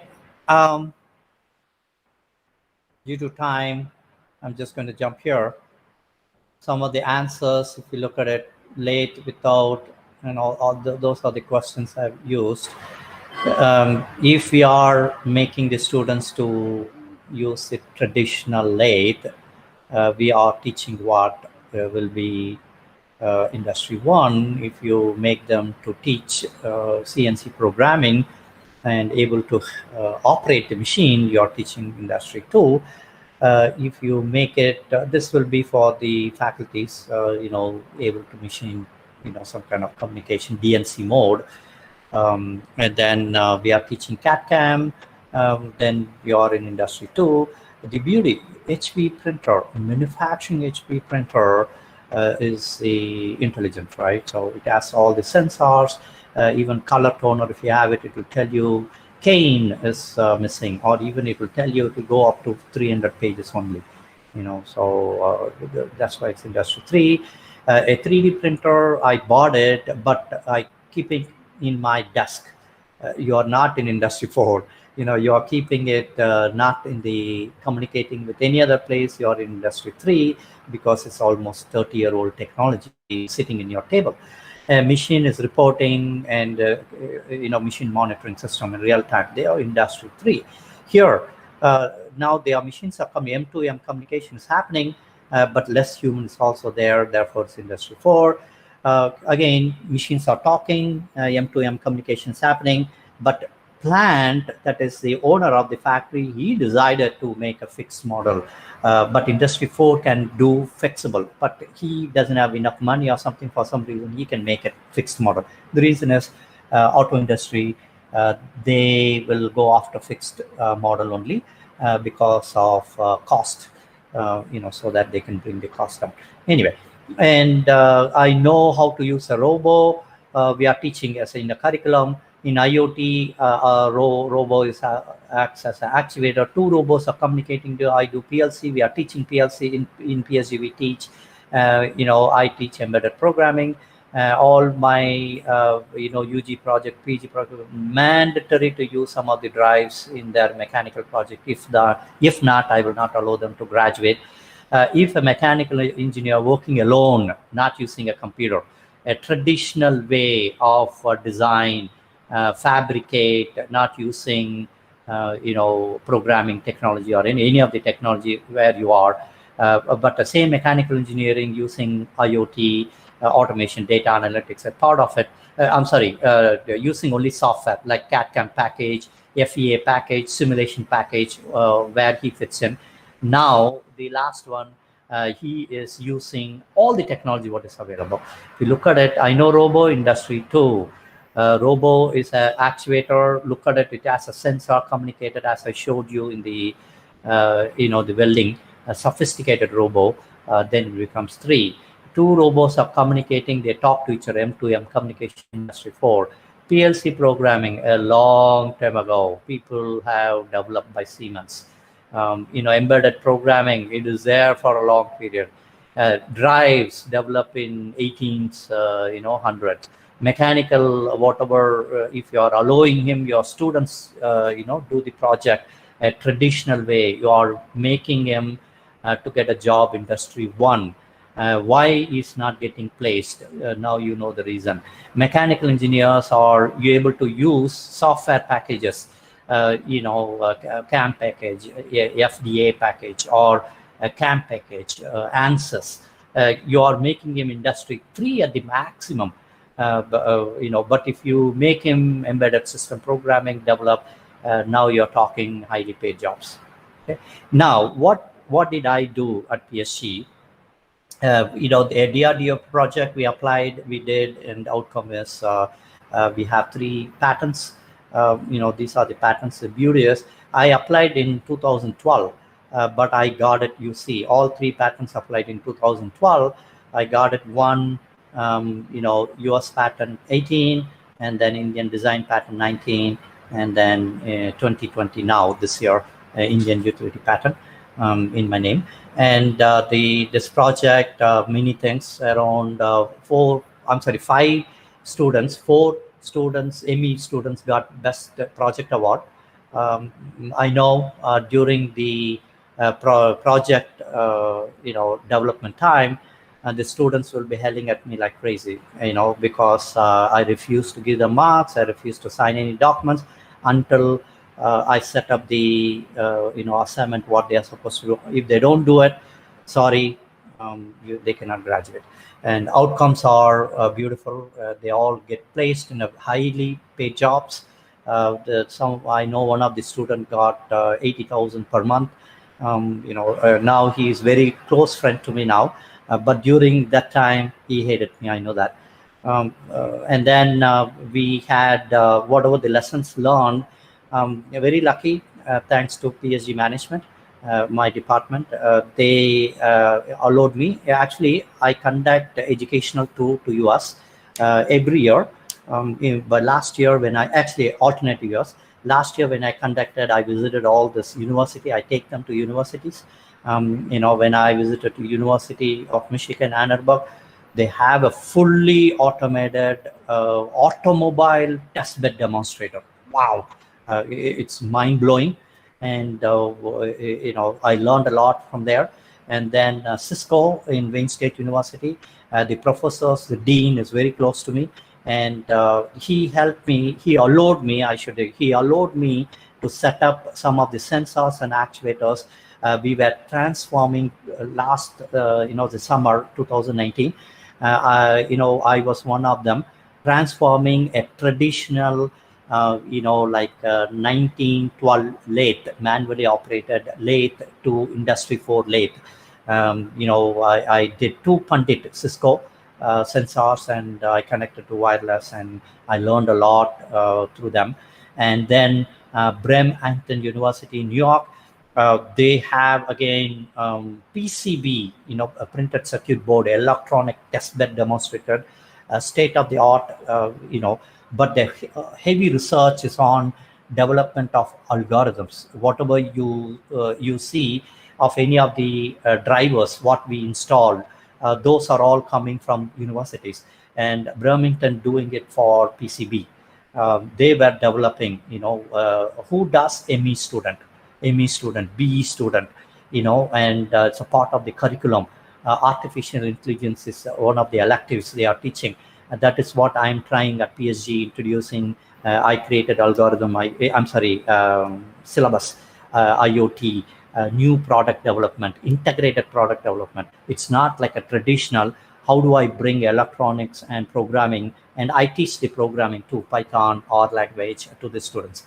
And again, Newcastle, mind-blowing, Mindsphere, laboratory. I was able to have a feel of it. And then obviously we attended Industry 4 3-day summit in Bremerton. And then PTC Unity, the PSG has a license now, 10 licenses at PSG now. And mechanical, we have 2 licenses in my department. And very lucky I got trained basic. But advanced one, the trainings are very expensive. So I learned many of them by myself. And then TwinCat, I got trained in intelligent conveyor belt. We just did it in 3 hours, and Beckhoff automation. I worked with them. They gave me the training, and with the 3 hours, we are able to build or develop intelligent conveyor system in my lab. Conveyor belt. We based on those experiences, I applied for Indo-UK Industry Academia project. Newcastle University is my partner in UK, And mandatory is we need to have an industry partner in India. So PSG said you take Industrial Institute pump assembly line, and for them, what we did is I came up with this idea of what I learned from various universities. I suggested to Newcastle, and they also got excited, and we did that and implemented in my lab. And it's totally line balanced single piece flow conveyor system. I hope you guys teaching the courses, lean manufacturing, all this terminology will be explained there. And we did that, and it's so unique in India. And this is my lab. This is all this expenses are done by the student, and this is a conveyor belt system. If you look at it, this is a prototype in the early stage. This is a pump assembly line in a pallet moving in. It just goes by automated fully. And then one of my student completed augmented reality paper, and it's been published in IEEE Explore. You guys, oops, let me see. I thought I opened it. Yeah, and it's there, implementing mark-based augmented reality in a discrete, which is PSG pump. It's a case study, and we talked about it step by step. What is that step by step? If you guys are interested, you guys can go through the process. In the paper, where to start the project, augmented reality, and what are the steps you do it. This is manually. All the things are they're doing it manually, and we are walking through the steps to create it. And then if you use cloud-based augmented reality, these are the processes. If you are using standalone, where internet connection is low or security issue, then you need a standalone. It's like your mobile or laptop application. These are the steps. The basic here is CAD, which is Industry 2.0. If you should be good. Unity, we use the software Unity here. Those are, Creo based, which if you will be teaching this, FEA. In PSG, we teach Creo for FEA. So it's easy for the students to pick up when I talk about it, these steps. And, so these are certain things we did. And then the industry lab, as I talked about it, augmented. These are some of the student projects. Operational digital twin, as I talked about, the operation digital twin is giving intelligence to the machine. And I did automatic line stoppage in my conveyor belt. These are the technology I used it. Electronic. What is automatic line stoppage? Whenever error happen during the assembly operation, if error happen, it stop by itself and it make a noise. And on is a light indicator. Red means bad happens. Yellow means you can digest, need some attention. Green means everything going good. And we build that intelligence, so it just stops and start by itself. Kanban is supply chain management, inventory management.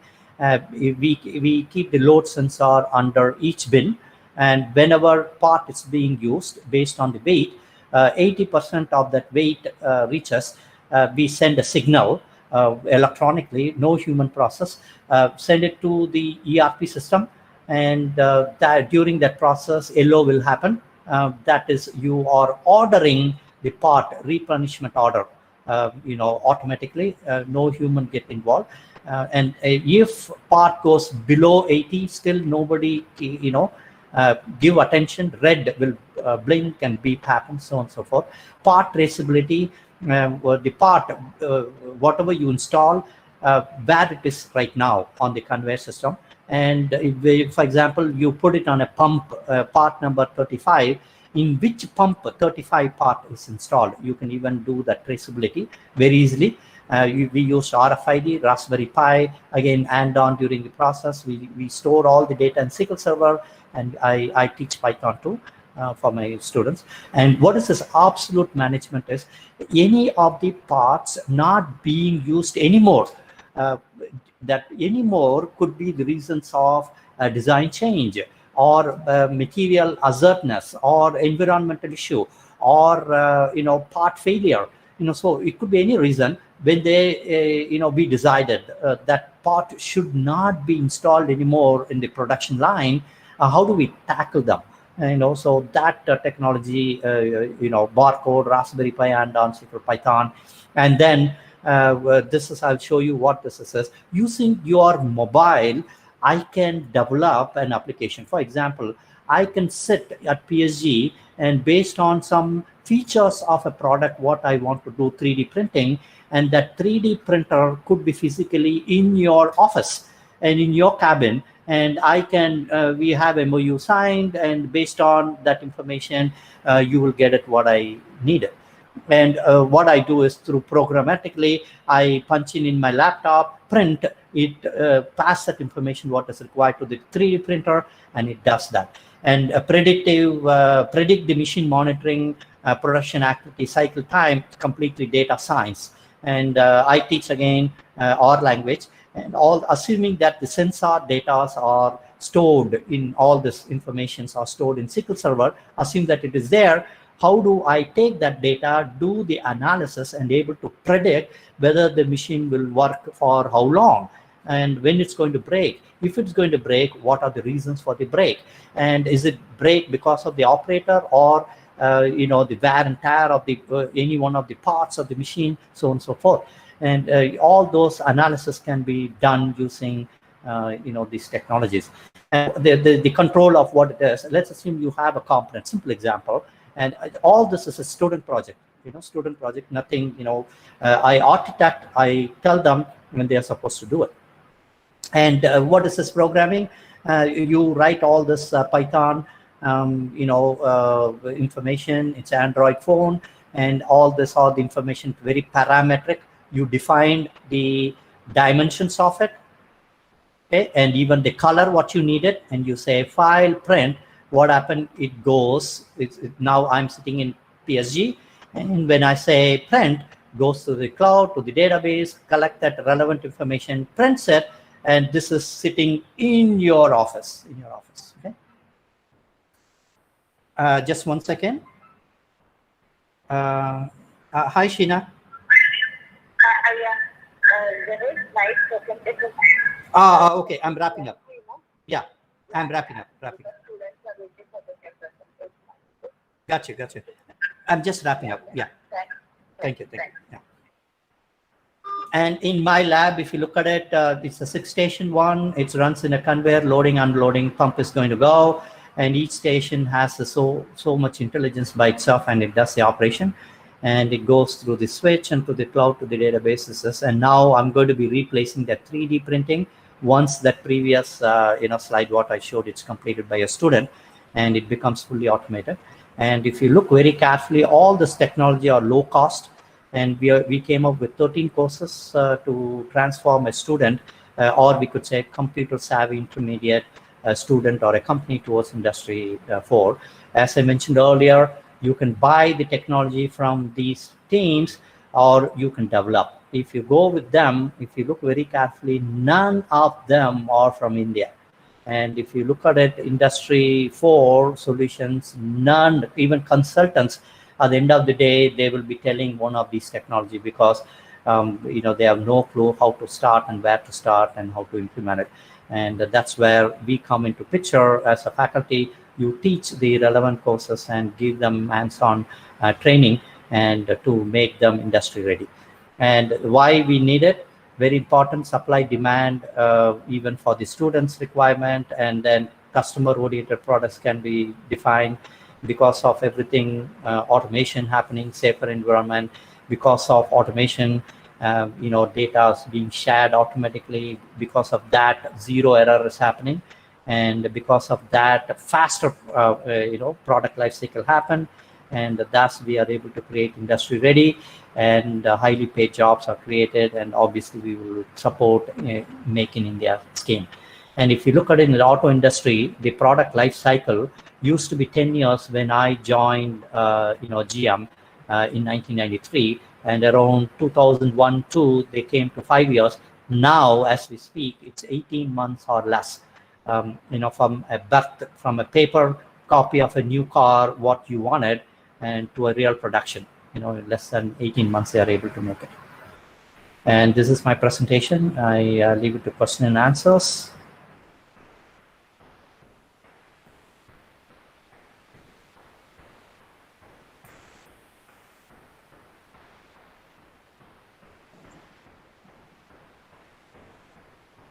Viewers may ask questions if they have any query to Dr. Ganesh, sir.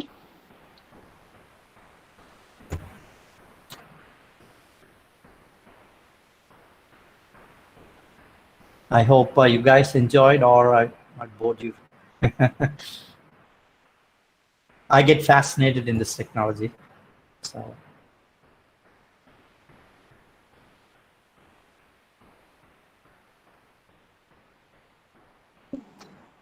Okay, thank you so much for having me in this conference. Thank you, Sheena, and Thank Dr. you, Sheena, Ganesh, and for everybody. coming, for accepting our invitation. Thanks a lot. We gained a lot of information from you. It was very nice presentation. Thanks a lot. Thank you. Yeah, see you. Okay, guys, Ali. Thank you, sir. The session was very informative and you made it more interesting with the videos and the interaction as well as the quiz. Thank you so much, sir. Thank you. Thank you so much, madam. See you. Be safe. Bye-bye. Thank you, sir. Good day, sir. Good day. Moving ahead for the second technical session, we have with us the various presentations by the researchers as well as the students. So for the first presentation, I would like to invite Dr. S.S. Deepak. Dr. S.S. Deepak, for the first presentation, I invite Dr. S.S. Deepak. Thank you, madam. A very warm good afternoon to one and all present in BitCon 2020. I am Dr. S.S.K. Deepak, working as an assistant professor in the Department of Mechanical Engineering of Bhilai Institute of Technology, Raipur. I am here to present my research paper, which is associated with the research project we are working under the TechWhip 3 scheme of CSPTU Bhilai. The title of my paper is Analysis on Environmental Pollution Reduction from Spark Ignition Engine Vehicles using Copper Nanoparticles Coated on a Catalytic Converter. The co-authors of my paper and also my fellow investigators of this research project are first, the principal investigator, Dr. T. Ramarao sir, who is principal of Bhilai Institute of Technology, Raipur, and another co-investigator too is Dr. Mukesh Thakur sir, who is principal at NMDC DAV Polytechnic College, Dantewada. Next, please. Can you please move on the slide?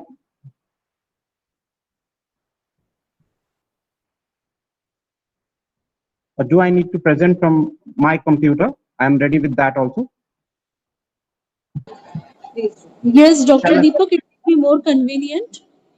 Yeah, thank you, madam. I'll be presenting from my laptop so that I can control the pace of the presentation. Okay. So with your permission, I'm presenting my screen. Yes, more synchronization will be there if you will present it from your end. Yeah, thank you, ma'am.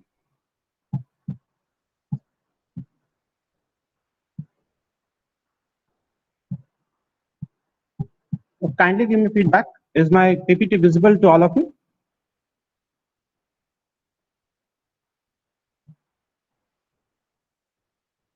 Is my PPT visible to all of you? Yes, it is visible and also you are audible. Yeah, thank you, madam, for the valuable feedback. So let us proceed with the introduction. So as we all know, air pollution has really become a very big problem today. And many places all around the world, including the national capital, Delhi, they're thinking of allowing the vehicles on road on some special policy like odd even scheme. This shows that really the air pollution due to automobiles has really become a very big problem for mankind, and lot of researches are going on in this area. the paper that I'm going to present in this conference, it is based on the post-pollution control method using the nanoparticles coated on a catalytic converter. The post-pollution control method of controlling the air pollution is very easy as compared to pre-pollution control, which is based on redesigning the engine. It is very costly and also it is very difficult to be implemented. So compared to that, the post-pollution control method on which this research is based, it is very cheap also compared to pre-pollution, and also it can be easily implemented in practice. A lot of work has been done in the area of pollution control from automobiles, but still this area is lacking for a lot of valuable research which can help in controlling the air pollution from automobiles. As we all know, the number of spark ignition engine automobiles present on road really makes this area all the more crucial. A catalytic converter is a device which is used for controlling the exhaust emissions concentration when they are emitted from the tailpipe of automobiles using a suitable catalyst inside the catalytic converter. Nanotechnology, which is the technology based on nanoparticles, it is really becoming the generation next technology. And most of the superior devices that are coming now in the market, they are based on the nanotechnology. So nanotechnology is offering a lot of possible solutions that can be applied in the area of air pollution control to control the exhaust emissions vented out from the automobiles. So here in this research, we are combining the good points of catalytic converter and nanoparticles, that is nanotechnology, so that they can be implemented in the area of pollution control from spark ignition engine automobiles. So I'd like to present some literature review. Adamo et al., they stated that basically the automobiles, they are the major contributors of air pollution, and some effective measures has to be taken so as to control the air pollution from automobiles. Pandit et al. In 2005 stated that basically the carbon monoxide and hydrocarbons, these are the two major exhaust emissions that are vented out from spark ignition engine automobiles. So this can really cause wide variety of problems, including simple problems like allergy to complicated problems like cancer causing death. So therefore some mechanism has to be placed to control them. Durai Rajan explained that when a catalytic converter can be used along with nanoparticles, it can be very effective in controlling the problem of air pollution. Vashiashta et al. In 2004, they stated that nanoparticles, especially due to very small size and very active surface area, can be very productive in providing some good solutions for control of air pollution from spark ignition engine based automobiles. Konappa et al., they conducted research and they explained that copper nanoparticles, which is the center of our research, that copper nanoparticles have really gained wide acceptance in various fields due to their excellent properties like thermal conductivity, electrical properties, high surface area, and very high catalytic activity. This shows that copper can be actively used to control the air pollution from spark ignition engine automobiles. Also, copper is easily available and cheap. So therefore, it makes it all the more promising. Abbasi et al. In 2018, they described an immersion deposit method for the synthesis of copper nanoparticles and coating also. So this method requires very simple setup compared to other methods. So this shows that an immersion deposit can be a suitable alternative for coating of copper nanoparticles on the surface of catalytic converter, which can be used as a catalyst. Now I'd like to tell you the methodology of the research work that we are actually presently carrying on. The first is the design and fabrication of a catalytic converter as per the selected spark ignition engine test rig. Then after that, the coating of copper nanoparticles on the fabricated catalytic converter using the immersion deposit method will be carried out.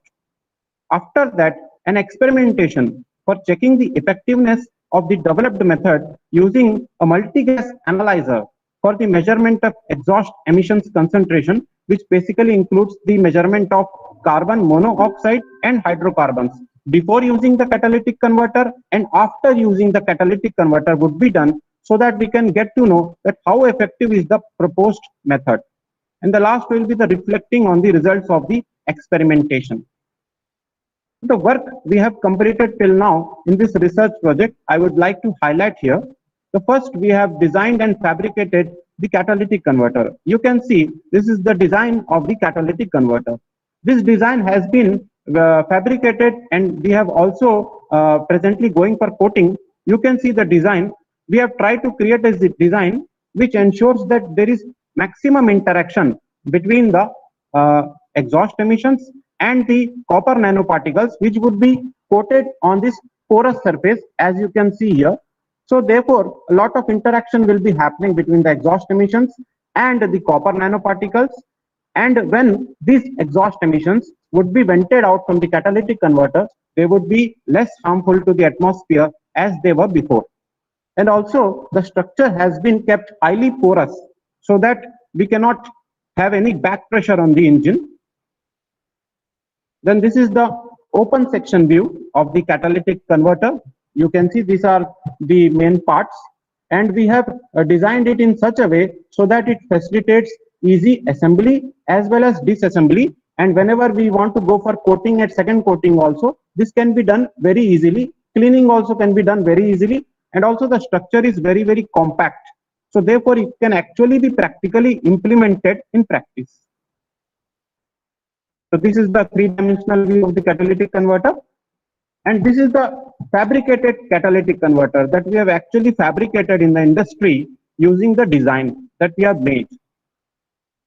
This is the open section view of the fabricated catalytic converter. As you can see, this is the porous honeycomb structure where we would be coating the copper nanoparticles. And here, when the exhaust emissions will be entering, they will be interacting with the copper nanoparticles here. And when they will be vented out, there will be very less concentration of carbon monoxide and hydrocarbons. The fabrication of catalytic converter was done using mild steel seamless pipe of grade IS2062. We used chop saw grinding to cut the pipes. Then taper was given using gas cutting, and arc welding was performed to fill the gap. The holes were made with the help of punch. Surface grinding was used to give the desired surface finish to the catalytic converter. And after finishing, spray painting was done to give desired color to the catalytic converter. The design was fabricated to facilitate easy assembly and disassembly, as I've already shown. So the method we have used for coating the copper nanoparticles, actually presently we have selected the method, but due to the COVID-19 pandemic, we could not carry over the experiment. So presently the progress is we have done the fabrication as well as the design, and we have identified the method with which we will be coating the copper nanoparticles on the honeycomb surface of the catalytic converter. So as you can see, after reviewing various research papers for coating of copper nanoparticles, a method was identified based on the effectiveness as well as ease of implementation. So according to the identified immersion deposit method, the materials required for coating are copper sulfate pentahydrate, ethanol, ethylene glycol, acetone, and distilled water. Copper sulfate pentahydrate will be used as a precursor salt and ethylene glycol as solvent. We have already procured the materials, and soon we will be proceeding to the coating of the copper nanoparticles on the surface of the honeycomb. The procedure of the coating method is as follows. Firstly, copper sulfate solution of molarity 0.2 m will be prepared in ethylene glycol. The honeycomb surface of the fabricated catalytic converter would be rinsed with acetone and distilled water and then immersed in the copper sulfate solution at room temperature. After a short time, a layer of copper particles would be formed on the surface of the honeycomb. The obtained surface would be kept in a preservative solution of ethanol to prevent oxidation. Then the heat treatment of the surface would be carried out in a hot air oven at a temperature of about 250 degrees Celsius. This method would lead to a deposition of copper nanoparticles layer on the surface of honeycomb having a size range of 50 to 80 nanometer. So we have selected this method. This method has been also been used by various researchers, and they have demonstrated that this method is very effective and also does not require any complicated setup and can actually be implemented in practice with lot of ease.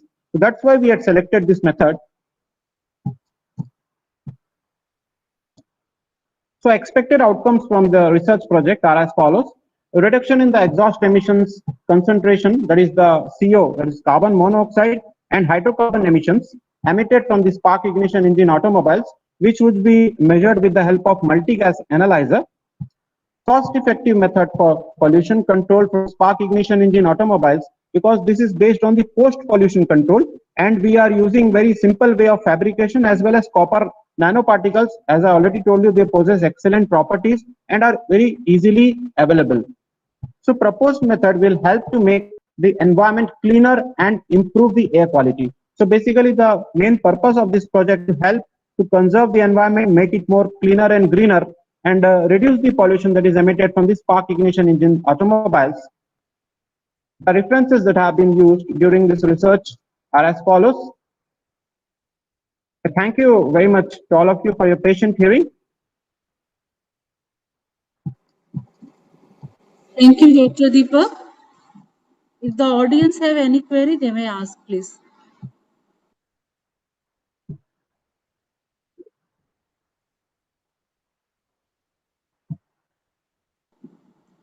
Okay, then moving ahead. Thank you, Dr. Deepak, for the nice presentation. Thank you, madam. For the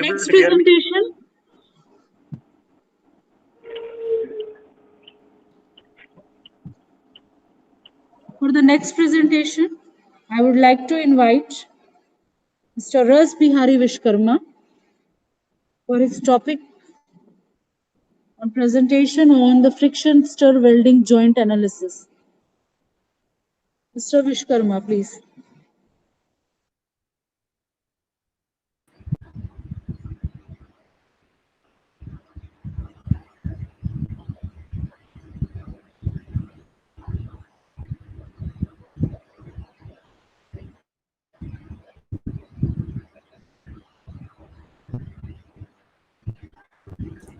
Yes, ma'am.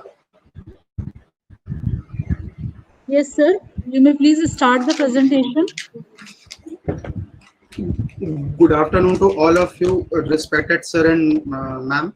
I am Rajbihari Vishwakarma, MTech production student in Chokse Engineering College, Bilaspur.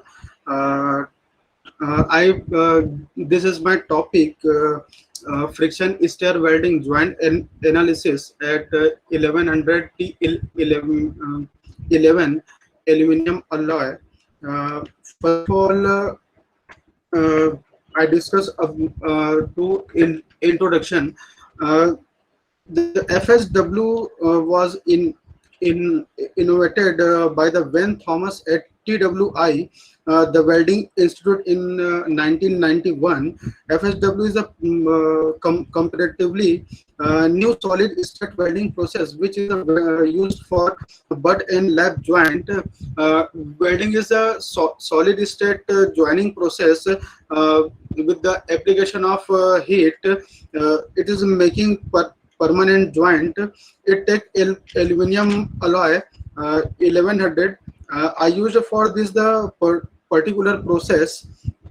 FSW is and the eco-friendly or green solid state joining process. This is literature review to take in my presentation.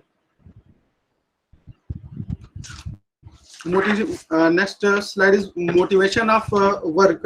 The aluminum alloy 1100 is work for the commercially purpose because these alloy are difficult to weld in arc function. Weld due to the inherent possibility problem during arc welding. To select the parameter of stir welding to join aluminum alloy to similar grade, then design the experiment according to the parameters and their level selected. Perform friction stir welding on the two similar grade aluminum alloy as per the design of experiment. Measure the strength by the tensile test and Charpy test of the welding joint. Apply neural network technique to the optimize the welding parameters. The experimental and methodology. material is specific at aluminum grade 11 has been used for FSW in total. We take 18 plate having cross section area 18 cross 100 cross 100 with the thickness is 5 mm. The chemical composition of the material used are shown in the table.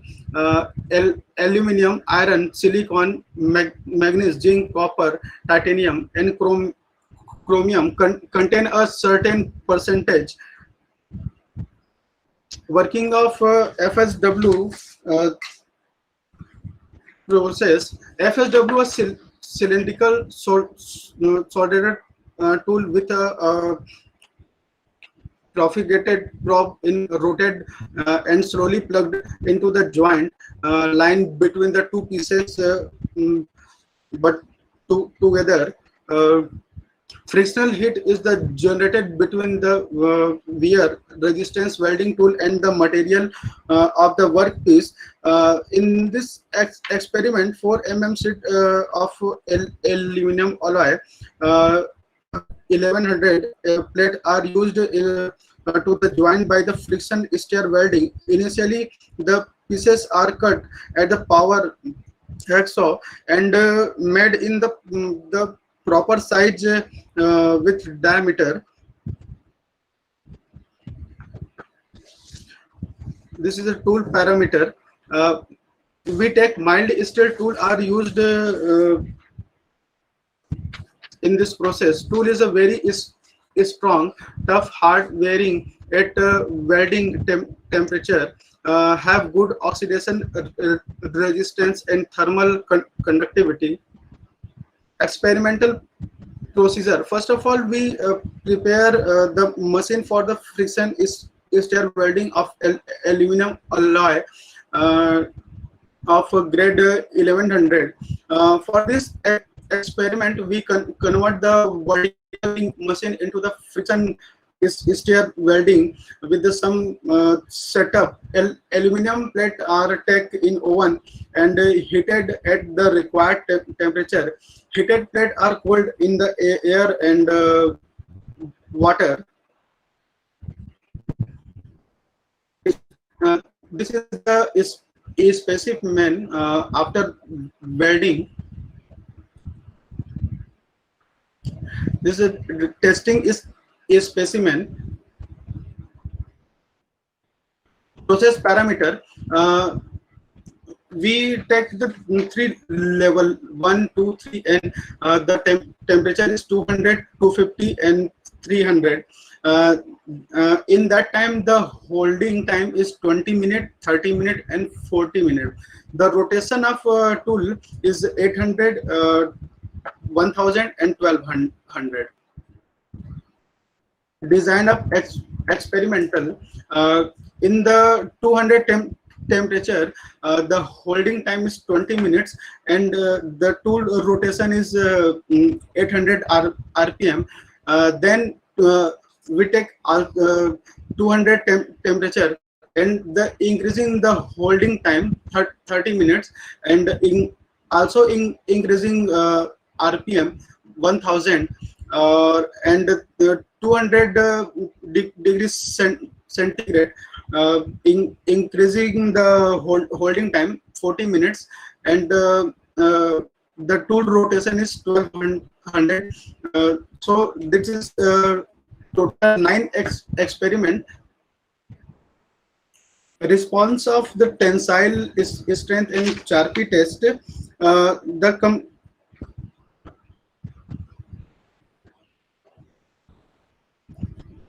comparison of tensile test between temperature. The comparison graph increasing the parameter strength will also increase.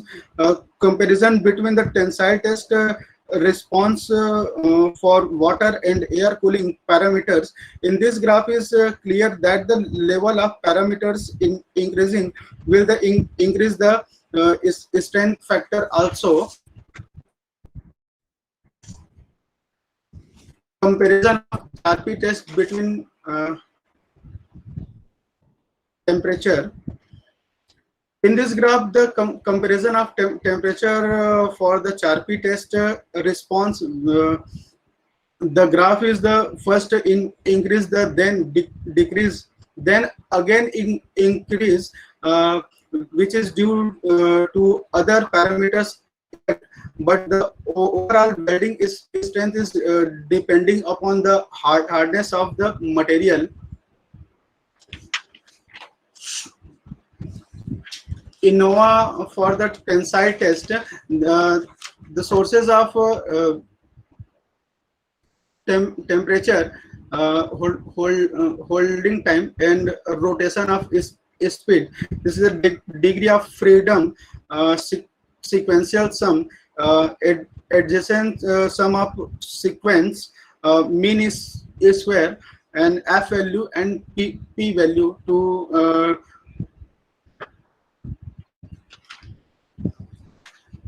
main effect plot of tensile test to increasing the temperature and taking a certain holding time, then the strength will be very better.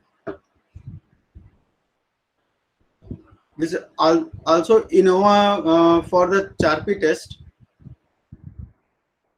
Main effect plot of CHARPY test.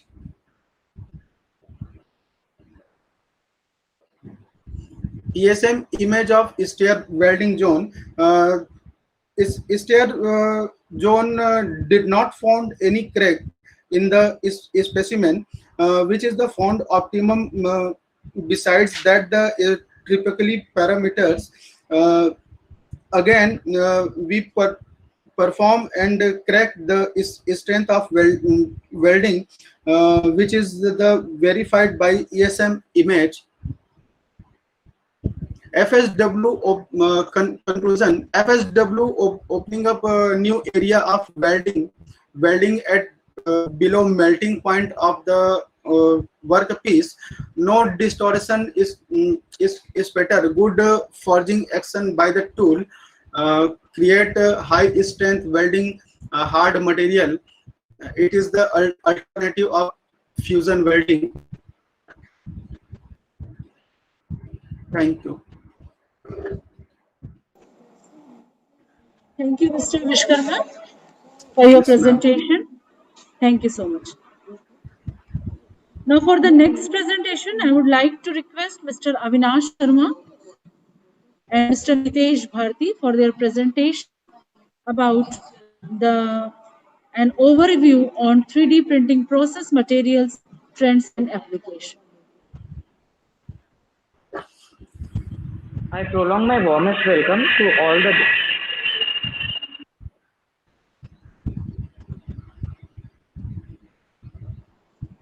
I request Mr. Vishkarma to please turn off your mic, please. I prolong my warmest welcome.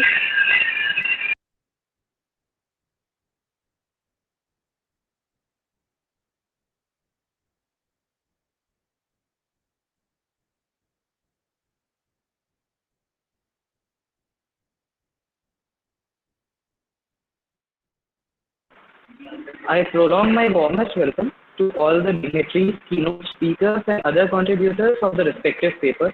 I, Avinash Sharma, along with my co-author Nitesh Bharti, have prepared the paper titled An Overview on 3D Printing Processes, Material Trends and Application for this Bitcoin 2020 program. I and my co-authors are the juniors of this department. Coming over to the abstract goes as it could be seen in the slide itself. This abstract is well reinforced with the aiding literatures of methodology in the next slide itself. So we will discuss this in the next slide.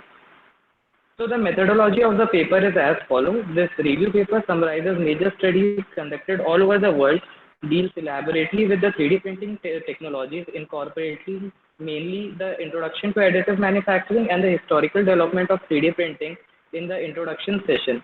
Then the paper divides into some widespread technologies available under 3D printing processes with an introduction to materials used in succeeding articles. As the concluding session, the recent and futuristic trends and major applications of 3D printing are discussed, which provide a glimpse to the applicability of this process principally in the fields of architecture, aerospace, medical practices. Also, it outlines the role played by this technology in COVID-19 pandemic era. Breaking the methodology that we have used in the paper, we would first like you to introduce you to the surprising aspects and applications of this technology so that everyone has the eye on this presentation. This technology has seen an exponential increment in the industries correlating to it from 2 industries in 2009 to 300 plus industries today. This technology is very economical. A typical phone case usually costs around 150 rupees, can be printed in around 40 rupees, which much more personalized options. This technology is simple and straightforward. Being very adaptable, this technology can be very easily learned by amateurs. Breaking the stereotypes, this technology is making real-world components, not just prototyping. It is justified in next few points of this slide. This manufacturing aviation giant, General Electric, is using this technology to prepare jet engine components. These are several companies which have illustrated the printing of real-world living houses. Also, there is a 3D printed bridge which is being used in Shanghai. During COVID-19 era, various things were printed which were related to medical uses like masks, venturimeters, face shields, etc. 3D bioprinting, the most recently coined term in this era. This technology has offered new possibilities in terms of tissue engineering and regenerative manufacturing, allowing us to print body tissues. The University of Louisville quoted that we have hope to 3D print human heart by 2023. The automobile sector has a huge application of this technology, outlining one of its major achievements, that is Urbi, the 3D printed car with a futuristic design was developed by locomotors. I expect that you have realized the applicability of this technology in various fields. Now let us come over to the definition of 3D printing, which is a part of additive manufacturing, which is described as a process of joining materials to make parts from 3D modeled data or digital files, usually depositing layer upon layer. This is what makes it distinctive from the conventional subtractive manufacturing, as no waste is developed. There are various processes available under it. These have been dealt in the upcoming slides. Timeline of major milestones being reached in this 3D printing technologies are 1981, the manufacturing of a solid printed model and analyzation was done. 1984, the first 3D printer and stereolithography was invented. 1990, fused deposition modeling, a plastic extrusion technology, was trademarked by Status. 1999 and 2000, initial medical applications of this technology was reported. 2005, open sourcing of 3D printing was performed by the RepRack project. 2010 and 2011, multiple significant milestones reached. Engineers at Southampton designed the first 3D printed robotic aircraft. Core Ecologic printed its first commercial prototype car, Urbi. 3D printing in the gold and silver was done.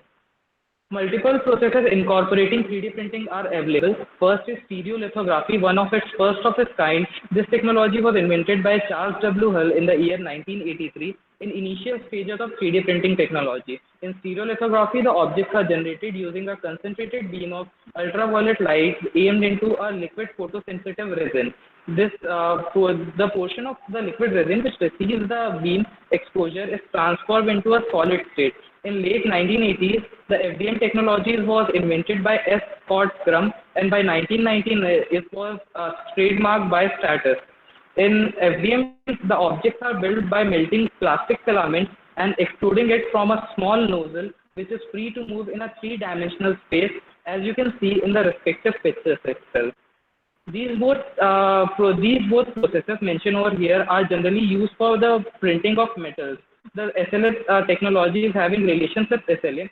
Both of them make use of highly intense light. However, some of them make use of, the SLS printers make use of light for centering the powder instead of hardening the resin, as a result of which objects are built in successive layers. The selective laser melting technology, it is designed by retaining the goals of SLS in consideration. A high-end laser is usually employed in this process. The end laser is usually employed in this process, and the metallic powders are melted with a laser in successive layers, and highly dense objects are fabricated. Now, I would like to invite my co-author Nitesh Bhati to brief this gathering more about this topic, starting from the material itself. Nitesh, please.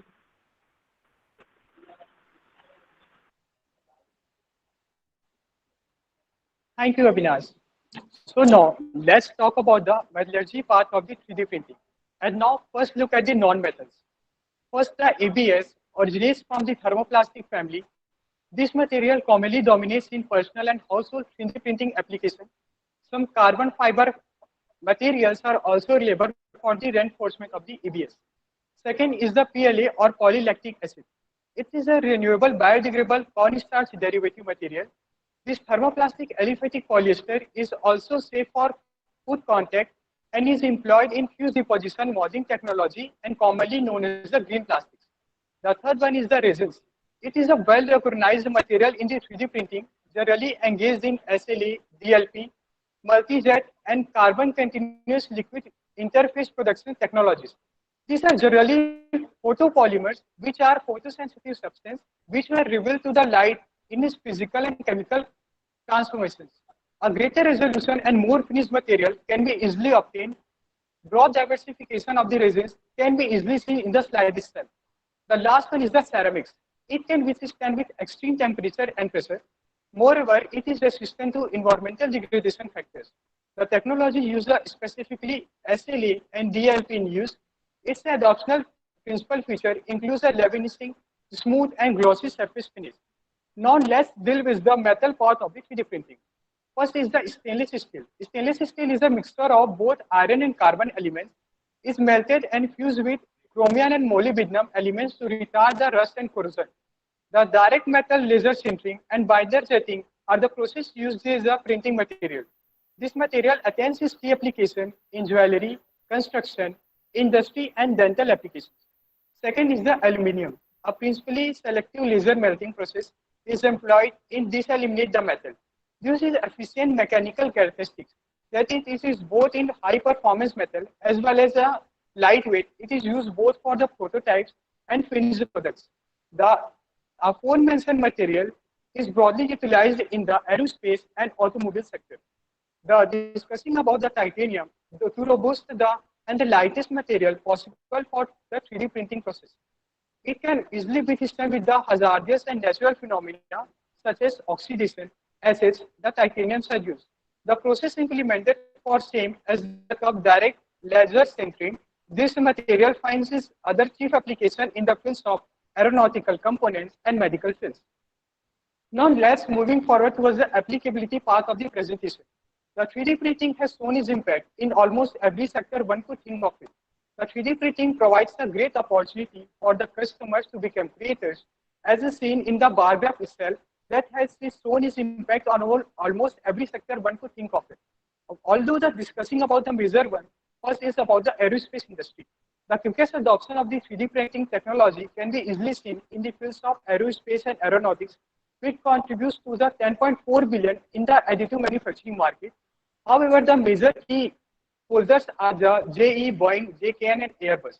Now, second is the automobile industry. The quickest the automobile industry utilizing the 3D printing technologies formed a long time for the restoration of the cars, and the revenue generated by the automobile in the additive manufacturing market has reached to 1.4 billion in 2019 and is slowly changing the design and parts produced by the conventional methods. Now discussing about the healthcare industry. The 3D printing technology helps in providing the healthcare solution at a minimal cost, such as dental application, prosthetics, and implants. And about the 97% professionals working in this field are very much confident that the growth of the 3D printing technology is continue to be grow and prosper in this field. The consumer products, there are various examples of the 3D printing now available in the market to meet the consumer needs as well as to compete with the various market landscape. This provides a valuable addition to the existing technologies and the industrial approaches. Mainly in which discussing about the eyewear and footwear. The footwear and eyewear industries represent a remarkable example of the 3D printing technologies. Examples like Adidas utilizing 3D printing technology to enhance its shoe performance, for the various sports. And in case of eyewear, 3D printing is efficient in for making the eyewear frames. It is very much useful for the individual estimation and product processing. So basically our motto behind making this paper is that to discuss and ponder about the applicability of the 3D printing technologies. As proceeding towards a developing nation, it really play a crucial role in boosting up in the economy as well as improving the production lines, provides a better customer experience and reliability due to easily adaptation in almost every field. The recent trends and revolutionary potential of the 3D printing are even seen to bypass our imagination. 3D printing is revolutionizing the world and becoming the new face of the industry by gradually influencing the human life and changing our ways of living. How many of you remember this iconic Sakalaka Boom Boom pencil? Yes, it is. It's a magical pencil. The specialty of this pencil is whatever we draw with the help of this pencil is turned into reality. Just like the 3D printing process which we have discussed today. With the help of hearing this technology for the first time, it gives me the same nostalgic feeling as having of this pencil during my childhood days. So thank you all of you for joining us.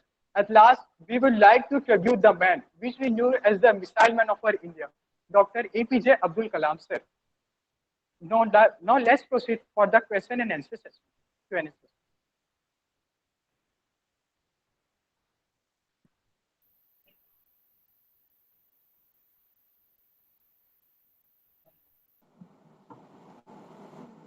Thank you, Avinash, as well as Nitesh, for the beautiful presentation and nicely explaining the various points involved in it. Thank you. Now, for the next presentation, I would like to request Mr. Ritu Rajbagel to please join us with your presentation. Mr. Ritu Rajbagel.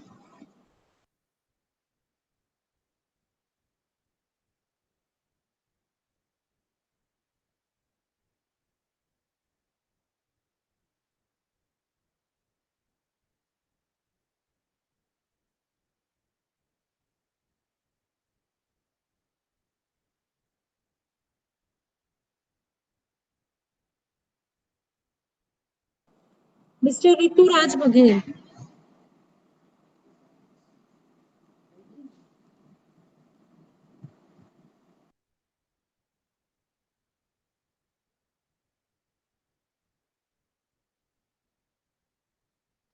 Hello.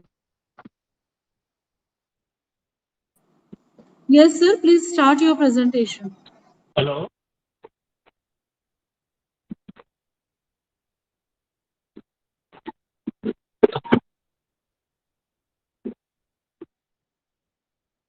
Hello. Yes, sir. You are audible. Please Hello. start your presentation. Hello. Sir, you are audible. You may please start your presentation.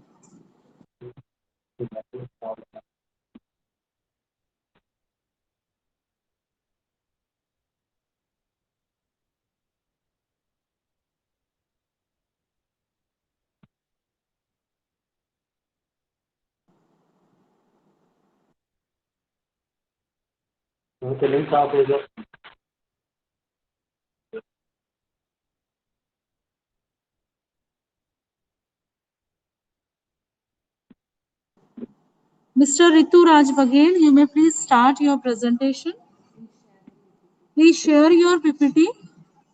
If there is any technical problem, you may convey.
I think there is some technical problem, so we may have this presentation in the second half. Hello? Hello? Yes, sir, you are audible. If there is Audible, any ma'am. 1 problem, minute, please ma'am. tell me. Can you see the screen, ma'am?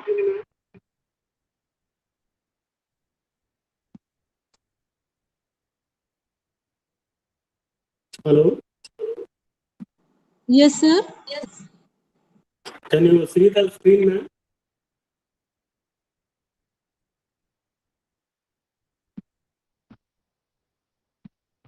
So the screen is visible, sir. Screen is visible, but there is no presentation in it. There is no PPT. I'm checking, ma'am. Checking.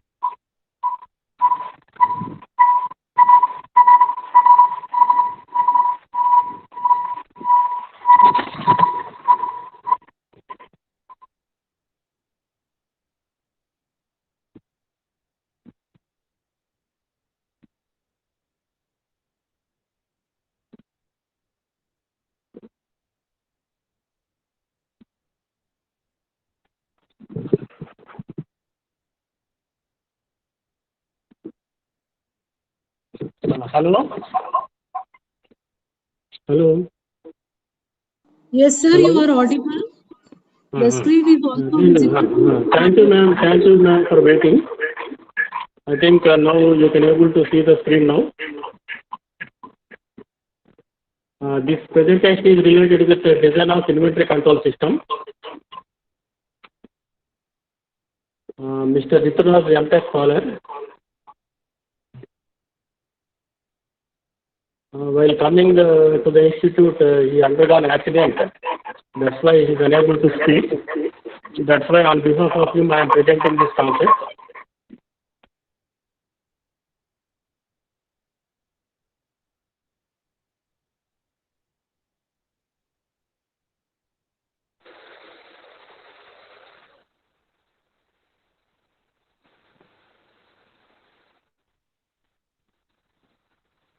In the inventory control system,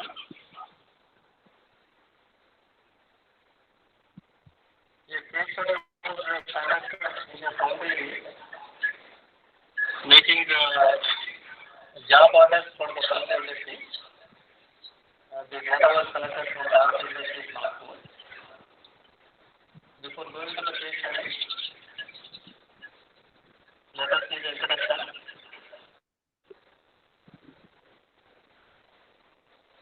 Then inventories are inevitable for the manufacturing industry.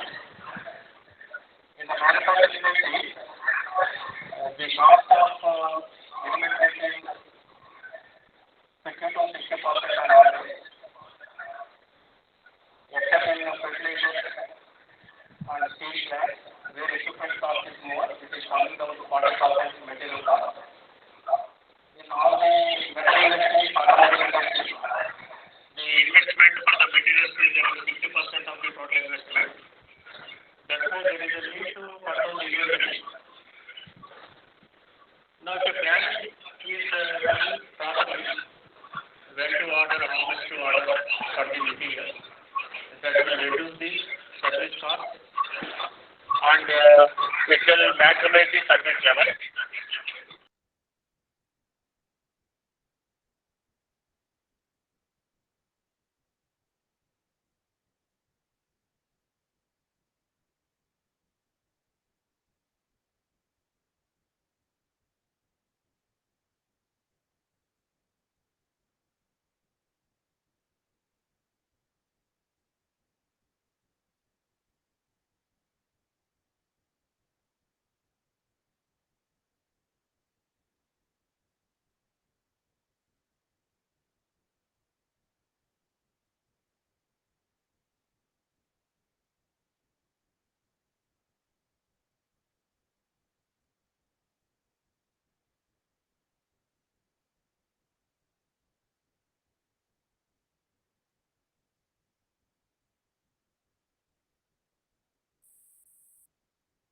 Sir आपका तो PPT नहीं चल रहा sir. Can we postpone to the second half?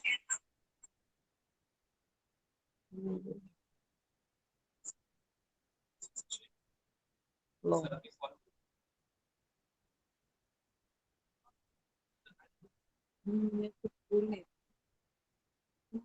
Hello.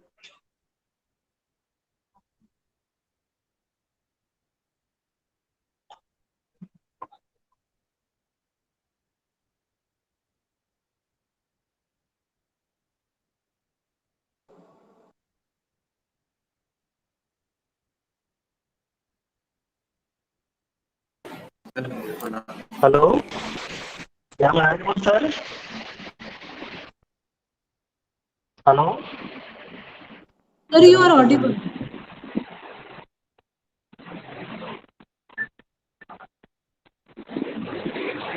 Yes, sir. Sir, there is disturbance in the audio. A lot of echo is there. We are not able to hear properly, sir.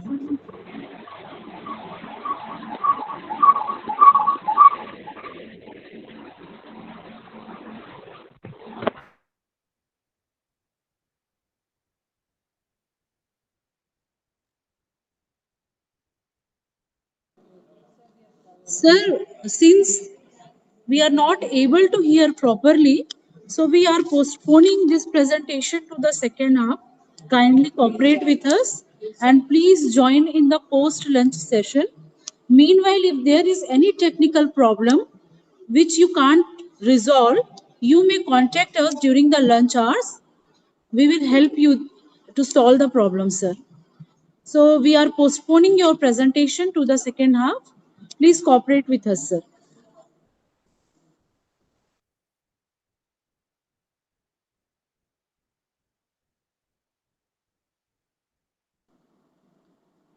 Moving ahead, I want to share one thought. Pharrell Williams once said, "Great people don't wait for the stars to align. They reach up, rearrange them the way they want for the betterment, and create their own constellation." We are exhilarated with the presence of Dr. I.A. Palani, session chair of the first session of BitCon 2020. Dr. Palani is Associate Professor in Mechatronics and Instrumentation, IIT Indore, and Dean of Research and Development there.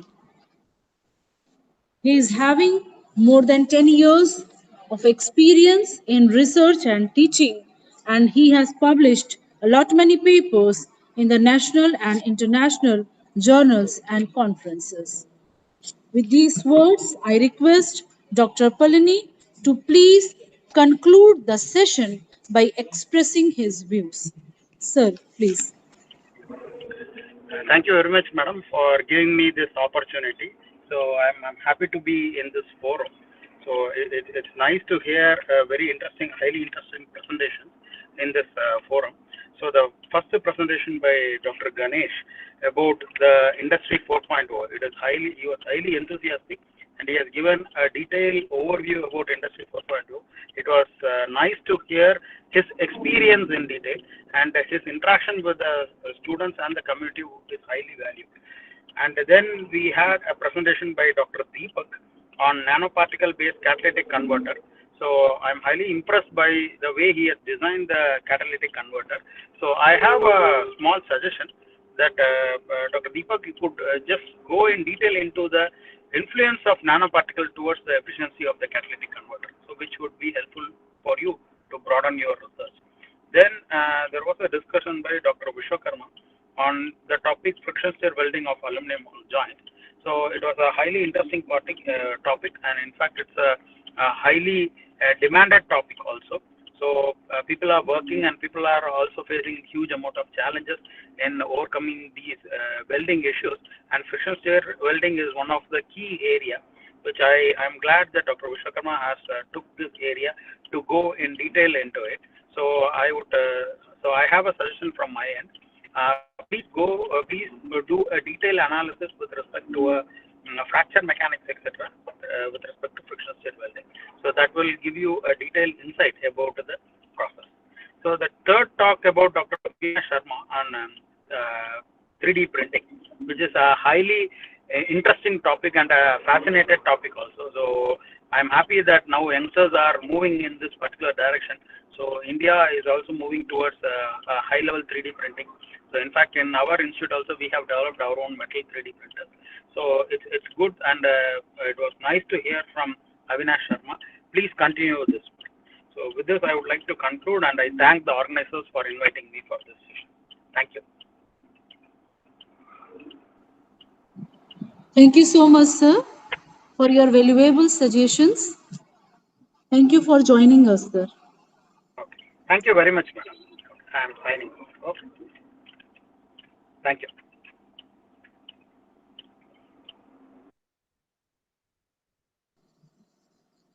Now I request Dr. Subrata Nagpal ma'am to please deliver vote of thanks for the pre-lunch session. Thank you, Shabana. A very good afternoon to all of you.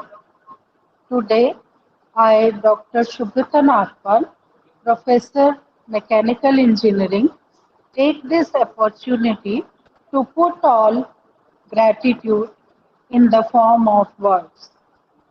On behalf of DIT Durg, I would like to thank Dr. I.A. Palani sir for taking his precious time and his thoughtful provoking addressing BitCon 2020.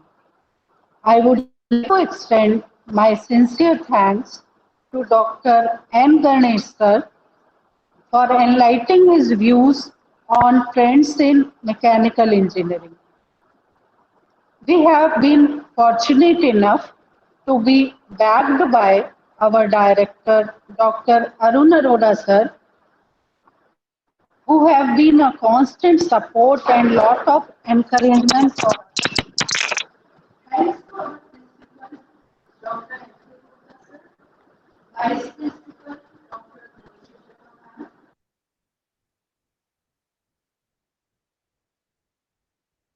Professor and Guide, Dr. S.K. Ganguly sir, for their constant support. Any event of this dimension cannot be happened. I would like to thank our central team of BitCon 2020, especially Dr. Karnamati ma'am and Dr. M. Our departmental organizing secretary, Dr. Devesh Srivastav, and Dr. Sharana Siddiqui for conducting such a smooth program. Last but not the least, I would like to thank all faculty members, scholars, and students for showing the interest in this BitCon technical session. And I would like to share, light shift yourself on fire. Light yourself on fire with passion. And the people will come from miles to watch your life. And the people will come from miles to watch your life. And keep safe, keep smiling. And thank you one and all who are directly and indirectly connected to this important mission. Okay, thank you. And see you all in technical session 2. Thank you, ma'am. Thank you all the luminaries and the participants. Please join us for the technical session 3 and 4 in the post-lunch technical session at sharp 2 p.m. Till then, goodbye.